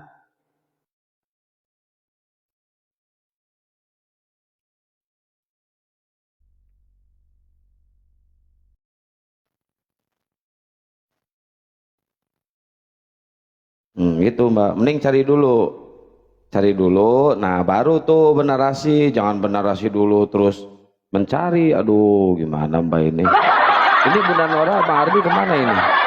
Kang Chan, Assalamualaikum warahmatullahi wabarakatuh. Yes, Waalaikumsalam warahmatullahi wabarakatuh. Lanjut. What? No. Yes. Sehat Kang Chan? Iya. Ada yang bicara. Ada yang bicara itu katanya napas Nabi Muhammad itu didapatkan dari Nabi Isa. Oh enggak, itu bohong. Bunda Maryam bukan Nabi Isa, sebetulkan. Minta maaf ya. Bohong itu. Ada kata napas Nabi Muhammad itu dari Bunda Maryam. Bukan. Quran mengatakan innama anna basyarum mislukum. Aku ini Nabi Muhammad. Allah mengatakan pada Muhammad, manusia seperti kalian juga. Bedanya apa? Yuhai ilayyi. Itu dalam Quran. Aku hanya diberikan wahyu. Gitu. Teman-teman Kristen memang ada dalam kesulitan. Mereka ada dalam kebingungan. Karena di gereja tidak pernah diajarkan oleh pendeta terkait dengan biblikalnya.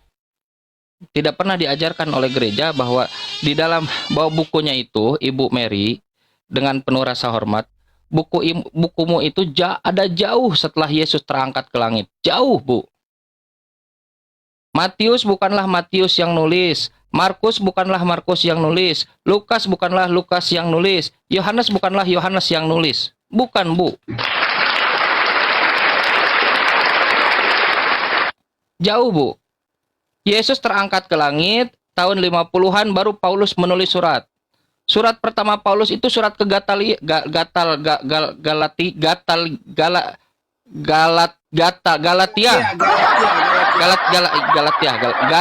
Surat Galatia. Nanti tahun 40-an, tahun 60-an baru nulis Markus. Yang padahal bukan Markus. 70-an, dan Matius, Lukas menyadur Markus. 90-an ada buku Yohanes. Manuskripnya baru ada ratusan tahun kemudian, Bu. Gak diajarkan di gereja. Tidak diajarkan di gereja. Teman-teman Kristen harus menanggung kutuk. Kutuk beriman tanpa ilmu. Yes. Ada teman Kristen yang ngerti biblikal. Ada teman Kristen yang ngerti historical dari Babel. Nggak ada, Bu. Tak ada. Sekali mereka mengerti, mereka tersadar bahwa yang dipegang selama ini bukanlah kitab suci. Berdasarkan siapa? Berdasarkan Bible. Ibu buka Lukas 1. Itu buku apa? Buku penyelidikan. Buku itu bisa mewah, bisa hebat, seandainya tetap dipertahankan sebagai buku penyelidikan. Once ada yang mengatakan itu kitab suci, degradasi langsung, Bu. Begitu, Bu. Ya silakan Bu, mana datanya Bu? Atau CCTV mau nunjukin data? Atau mau ngamuk lagi CCTV? Mau ngamuk lagi? Silakan ngamuk lah. Kok ngamuk? Ngamuk. Saya suka kalau berhadapan sama orang ngamuk. Kan ajaran kasih. Ajaran ngamuk dia. Boleh, Pak. Mau bertanya Bang Chan. Boleh bertanya, Pak, karena kita tahu di gereja kan nggak bisa nanya. Tumpah ruahkanlah di sini. Iya, silakan. Penjelasannya Bang Chan tadi kan Matius bukan Matius yang tulis, Markus bukan Markus yang tulis. Bang Chan. Betul. Kalau sapi betina dengan semut siapa yang tulis Bang Chan? Sapi betina itu dia nama surat, bukan nama penulis. Tapi buku kalian, yes, sapi betina itu nama surat. Ada surat dikasih nama sapi betina Al-Baqarah, Ali Imran, keluarga. Sebentar dulu Pak, saya jawab kan. Ya, Ali Imran itu nama. Betina, sebentar dulu Pak. Sapi betina, Ali Imran, surat Yasin dan seterusnya itu nama surat. Ih. Saudara, sapi betina, Al-Fatihah, Al-Baqarah, Ali Imran, An-Nisa, wanita, Maryam. Ibunda Maryam dimuliakan oleh Quran menjadi satu nama dalam surat di dalam Al-Quran. Maryam. Itu bukan nama penulis. Tak ada yang mengklaim itu penulis. Itu nama surat. Tapi Markus, Matius, Lukas, Yohanes kalian sebut penulis. Apakah memang mereka penulis? Bukan. Mereka tidak menuliskan itu. Tak dikenal. Ibu Mary dan teman-teman Kristen selama ini tidak diajarkan itu kan? Tidak, Bu. Tidak diajarkan kejujuran. Tanya kepada pendetanya, kenapa tidak jujur kepada kita? Gitu, Bu. Ya coba Bu Melianti udah nemu belum? Udah nemu belum datanya? Belum Pak, belum. Oh, bukan belum dah, emang nggak ada Bu. Saya tadi sempat melihat di situ. Tuh Pak, saya cek lagi. Oh, Rik, salam, selamat malam Rik, menjelang malam. 30 detik. Mumpung ada guru saya. Gurunda, insyaallah. Assalamualaikum Gurunda. Waalaikumsalam. Lagi sholat Gurunda? Saya kira enggak ini. Belum. Dinda. Oh, belum. Iya. Saya cuma 30 detik insyaallah. Sebuah buku kalau dia membahas, kalau judulnya itu sapi betina, maka isi dalamnya yang dikaji pasti tentang cerita sapi betina, betul? Betul. Kalau nama surahnya adalah Ali Imran, berarti yang dibahas di dalamnya adalah keluarga Imran, betul? 100% betul. Nah, kalau ada kitab namanya Lukas, tapi yang dibahas di dalam bom-bom itu kitab apa namanya? Masalah generasi. Kasih tahu kau datang besok. Kalau ada kitab namanya Markus, wah ini orang mau tahu tentang Markus ini.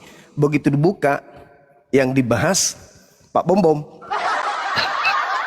Dari kitab penamaannya saja sudah merusak generasi.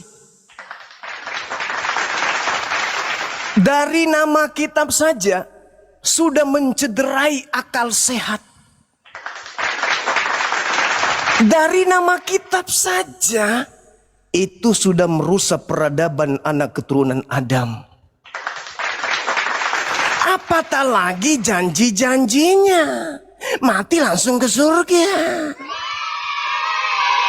Al-Quran begitu indah, disebut sebagai surah Al-Fatihah karena beliau adalah surah yang membuka kisi-kisi Islam itu sendiri. Hubungannya dengan Allah, hubungannya dengan sesama makhluk. Disebutkan kemudian dengan sebutan apapun, pasti yang dikaji sesuai dengan sampul. Ada buku isinya empat lembar, tapi yang ditulis di sampulnya di luar, cara menggunakan pakaian daster. Begitu dibuka, menu empat lembar di dalam. Bisa dijadikan buku petunjuk? Kira-kira? Berat. Kalaupun ada yang memaksakan itu menjadi kitab agamanya, yakin datang kalian ludahi wajah saya. Penganutnya tidak akan mau dan tidak akan pernah mau mencintai buku itu. Kenapa? Lain sampul, lain isi. Makin baca makin stres. Lain sampulnya, lain isinya. Saya kira begitu Adinda. Jadi kalau ada yang bertanya lagi, sapi Al-Baqarah, sapi betina, masih mending yang dibahas tentang sapi betina. Ya, kitab Lukas isinya bom-bom.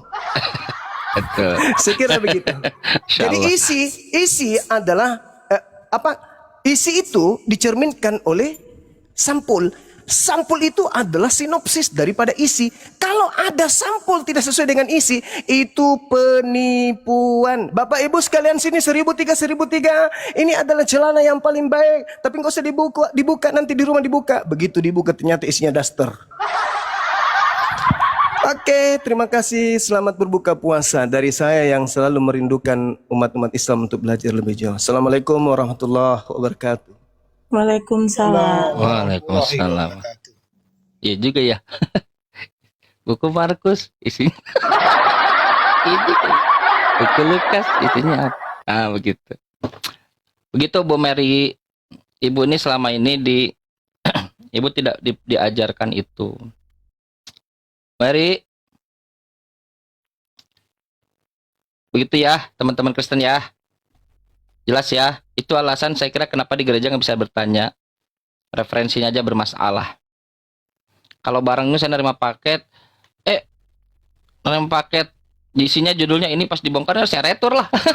Balikin lagi, balikin duit gua bang, balikin per bulan, balikin lagi gitu, balikin lagi. Teman-teman Kristen, Ibu Mary kalau emang nggak nemu jangan dipaksain Bu. Capek Bu, nggak bakal. Iya, jangan dipaksain. Jangan dipaksain, jangan Chan. Capek itu. Iya, jangan dipaksain. Berbuka itu loh, hargailah. Nggak boleh gitu. Bu Mary selamat berbuka. Saya juga di sini bagi saudara-saudara selamat berbuka ya untuk wilayah bagian tengah. Saya berbuka dulu Akang. Saya sudah berbuka di sini bagian Kendari. Bu Mary puasa.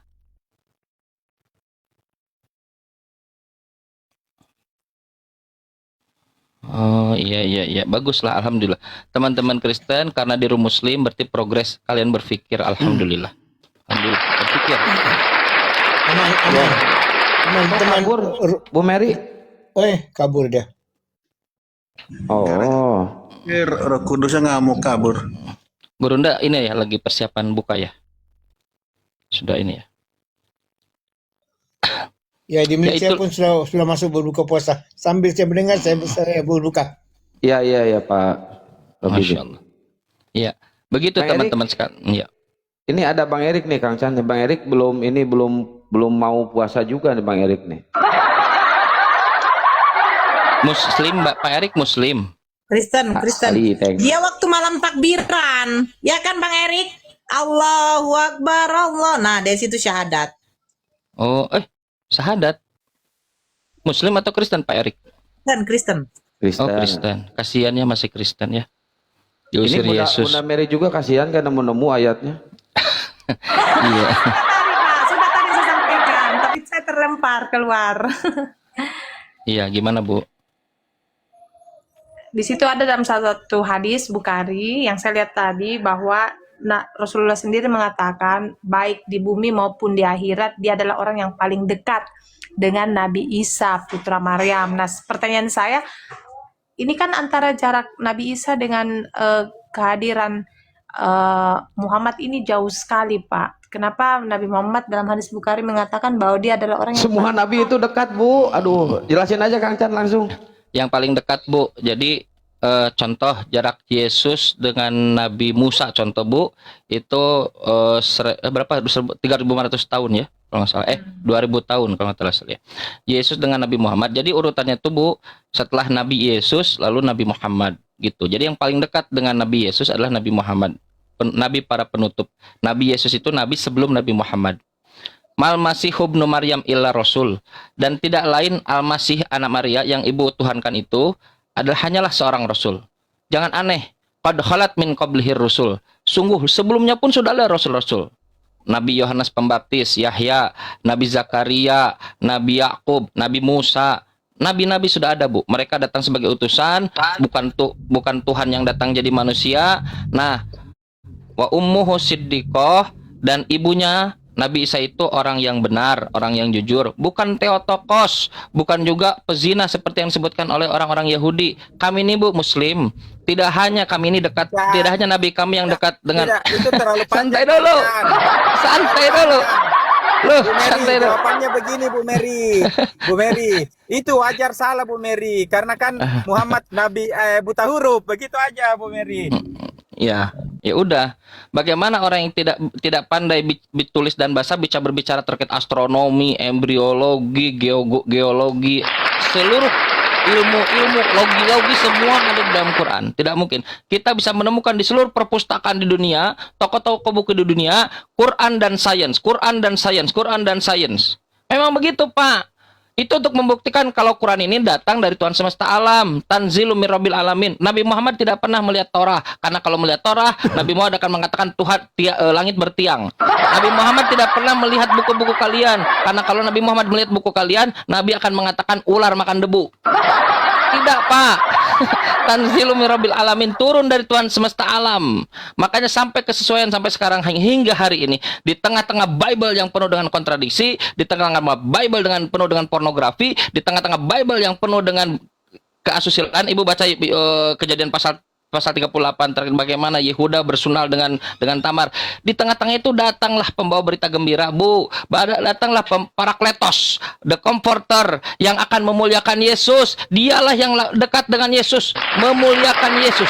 Dia akan datang jika aku pergi. Jika aku tidak pergi, dia tidak akan datang.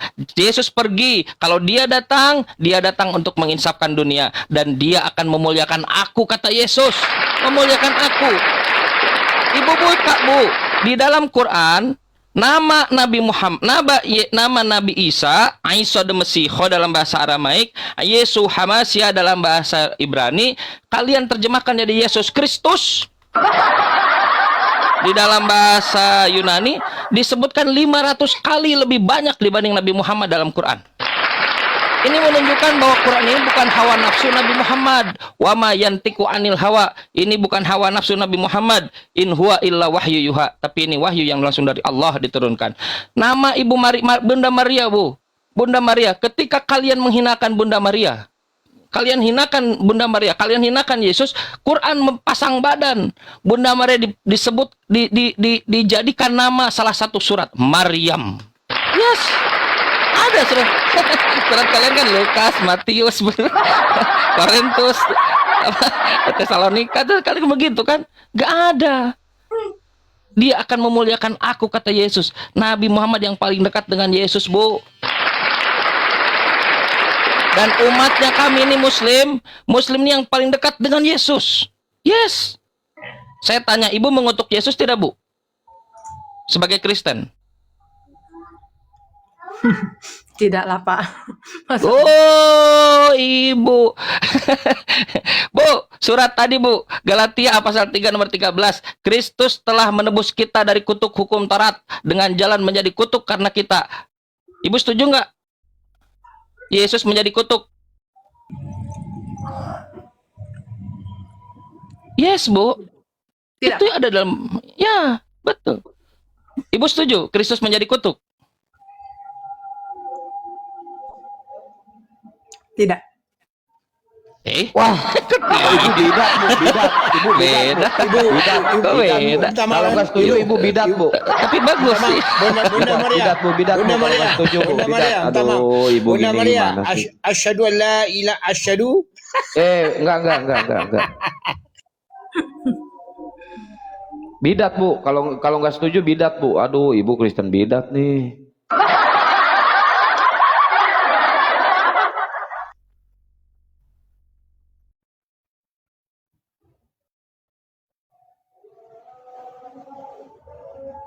Mending bertanya lagi aja, bu. Bertanya lagi. Ya, ini soal konsep keselamatan, Pak, bisa ya? Bisa. Konsep keselamatan itu makanan Kang Chan itu sehari-hari bisa, bu. Iya, setiap umat dari Muslim ya, Islam, dia selalu mengatakan dia mengirim salawatan untuk Rasulullah agar dia selamat. Nah, ini kan banyak teman-teman Kristen. Dari mana, bu, ngirim salawatan ke Rasulullah biar Rasulullah selamat? Itu yang ada di cara berpikir teman-teman yang Kristen mengatakan bahwa iya. ya mengatakan bahwa bagaimana kita mau join, bagaimana kita mau percaya, ini plesetan-plesetan ya, Pak. Kalau Nabi Muhammad saja masih dikirimkan salawat, artinya dimohonkan keselamatan. Orang yang dimuliakan, orang yang dijunjung tinggi, Rasulullah yang sangat dijunjung tinggi saja belum jelas keselamatannya. Bagaimana kita mau join? Ini plesetannya, Pak. Jadi bagaimana Bapak menanggapi hal seperti itu? Baik, pertanyaan Sedangkan dia bagus, membandingkan, maaf Pak, sedangkan membandingkan kalau dibandingkan Yesus sendiri kan dalam keyakinan saudara Muslim Nabi Isa Al-Masih, dia karena dibenci, ini pemahaman saudara-saudara Muslim, karena dibenci oleh orang-orang Yahudi pada saat itu karena dia melakukan mujizat, maka Allah membantu Nabi Isa, menyelamatkan Nabi Isa dan mengangkat Nabi Isa secara hidup-hidup, dan dia akan ditugaskan nanti pada hari penghakiman sesuai dengan tugas dan fungsi masing-masing nabi. Itu kan dalam keyakinan. Nah, maka teman-teman Kristen mengatakan bahwa mengapa kita harus join kepada Rasulullah yang sampai saat ini dia tidak pernah melihat tempat yang namanya surga, tidak berada di sisi kanan Allah, yang tidak mendapat penugasan pada akhir zaman, dia masih dikirimkan salawat, sedangkan yang nyata-nyata Nabi Isa ini sendiri dia punya tugas khusus nanti pada akhir zaman, dia sudah melihat bagaimana keberadaan surga, dia melihat bagaimana kedekatan, dia dekat dengan Sang Pencipta, seperti itu. Kenapa? Kalau dalam konsep ketuhanan Islam sendiri, Tuhan adalah Esa. Kenapa bukan Nabi Isa yang ditonjolkan, yang mendapat penugasan itu? Kenapa harus Rasulullah yang masih dikirimkan salawat? Kira-kira plesetan-plesetan seperti ini Bapak menanggapinya bagaimana, Pak? Ya, silakan Kang Chan, tanggapi Kang Chan. Baik, itu Bu betul sekali. Jadi salah satu teman kami dari Inggris tempo hari di sini mengatakan bahwa apa yang membuat teman-teman Kristen itu masuk Islam? Apakah mereka tidak sadar bahwa Tuhan itu satu? Sudah sadar. Apakah mereka tidak sadar bahwa Nabi Muhammad itu Nabi? Sudah mereka sadar. Tahu betul mereka. Tak ada yang bisa membantah. Lalu apa? Ternyata salah satu yang membuat mereka terhambat masuk Islam itu adalah informasi palsu terkait Islam yang seperti Ibu sampaikan tadi. Banyak informasi-informasi salah terkait Islam, dan di situ apologet-apologet Islam hadir untuk meluruskan itu semua. Itu satu ya. Salah satunya adalah itu. Teksnya mengatakan begini Bu, Innallaha wa malaikatahu yusholluna 'alan nabi. Allah dan malaikatnya bersolawat kepada Nabi. Perintahnya, ya ayyuhalladzina amanu, hai orang beriman, bersolawat, shallu alaihi wasallimu taslima, bersolawatlah padanya dan berselamat. Bu, orang teman-teman Ibu selalu mengatakan Nabi Muhammad minta didoakan dan lain-lain seterusnya. Doa itu ada diksinya sendiri. Doa itu bahasa Arab, Bu. Doa. Tapi sholawat itu, Bu, dia disebutnya polisemi dalam bahasa kita. Satu kata tapi punya banyak makna. Mustarok dalam bahasa Arab. Satu kata tapi punya banyak makna. Dari mana makna taunya itu? Dengan lihat konteks kalimat. Kalau Allah yang lebih tinggi kepada yang lebih bawah, berarti bukan berdoa, merahmati. Memberikan rahmat. Satu. Nah, mereka selalu buatlah di kamus, sholawat artinya berdoa. Iya, karena mereka tidak ngerti. Tidak ngerti. Salawat itu tidak hanya berdoa, merahmati. Allah pun merahmati orang-orang beriman. Ya.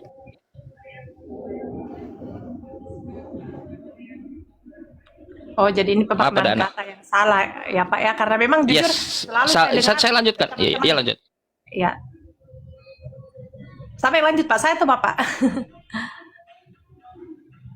Ya, maaf ada anak, Bu. Baik. Ya, satu itu pemaknaan katanya, Bu. Dan itu banyak, masif, Bu. Tidak hanya sholawat saja, masif itu. Ada beberapa. Tapi Bu, 1400 tahun tak pernah ada. Tak pernah ada orang Quraisy saat itu musuh-musuh Nabi yang mengatakan bahwa Allah berdoa kepada Nabi. Nggak ada seperti yang dilakukan oleh teman-teman Kristen hari ini. Nggak ada. Patokan, sebagai patokan.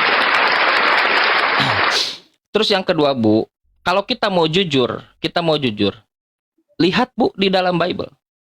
Yesus diklaim sebagai Tuhan. Coba apa yang terjadi pada Yesus? Dia bukan hanya didoakan, Hosana bagi anak Daud, Hosana bagi anak Daud. Bukannya doakan, dia juga berdoa. Dia sujud. Tuhan sujud. Tuhan sujud. Dia berdoa. Ya Bapa, ya Tuhanku, lepaskan. Tuhan minta dilepaskan. Tuhan minta dilepaskan. La haula wala quwata illa billah. Di dalam bagaimana orang, oh, berarti selama ini tentang Nabi Muhammad aku ditipu oleh teman-temanku. Oh, tapi selama ini tentang Islam aku ditipu oleh teman-temanku.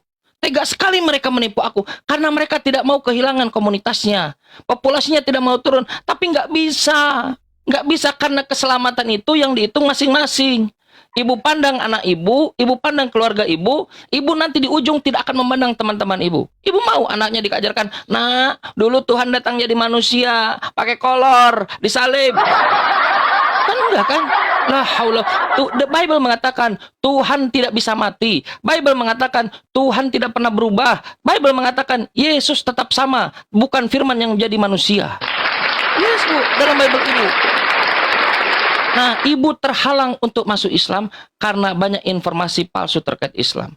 Tapi Bu, representasinya lihat di Eropa hari ini, Bu. Di Inggris lihat. Kristen tahun 20 tahun sebelumnya katanya 75%. 10 tahun kemudian 45%. Dan hari ini dia perkirakan yang saya tanya tadi, I guess dia perkirakan 25%. Downgrade, Bu. Kristen downgrade. Mikir dia. Ada testimoni orang-orang mu'alaf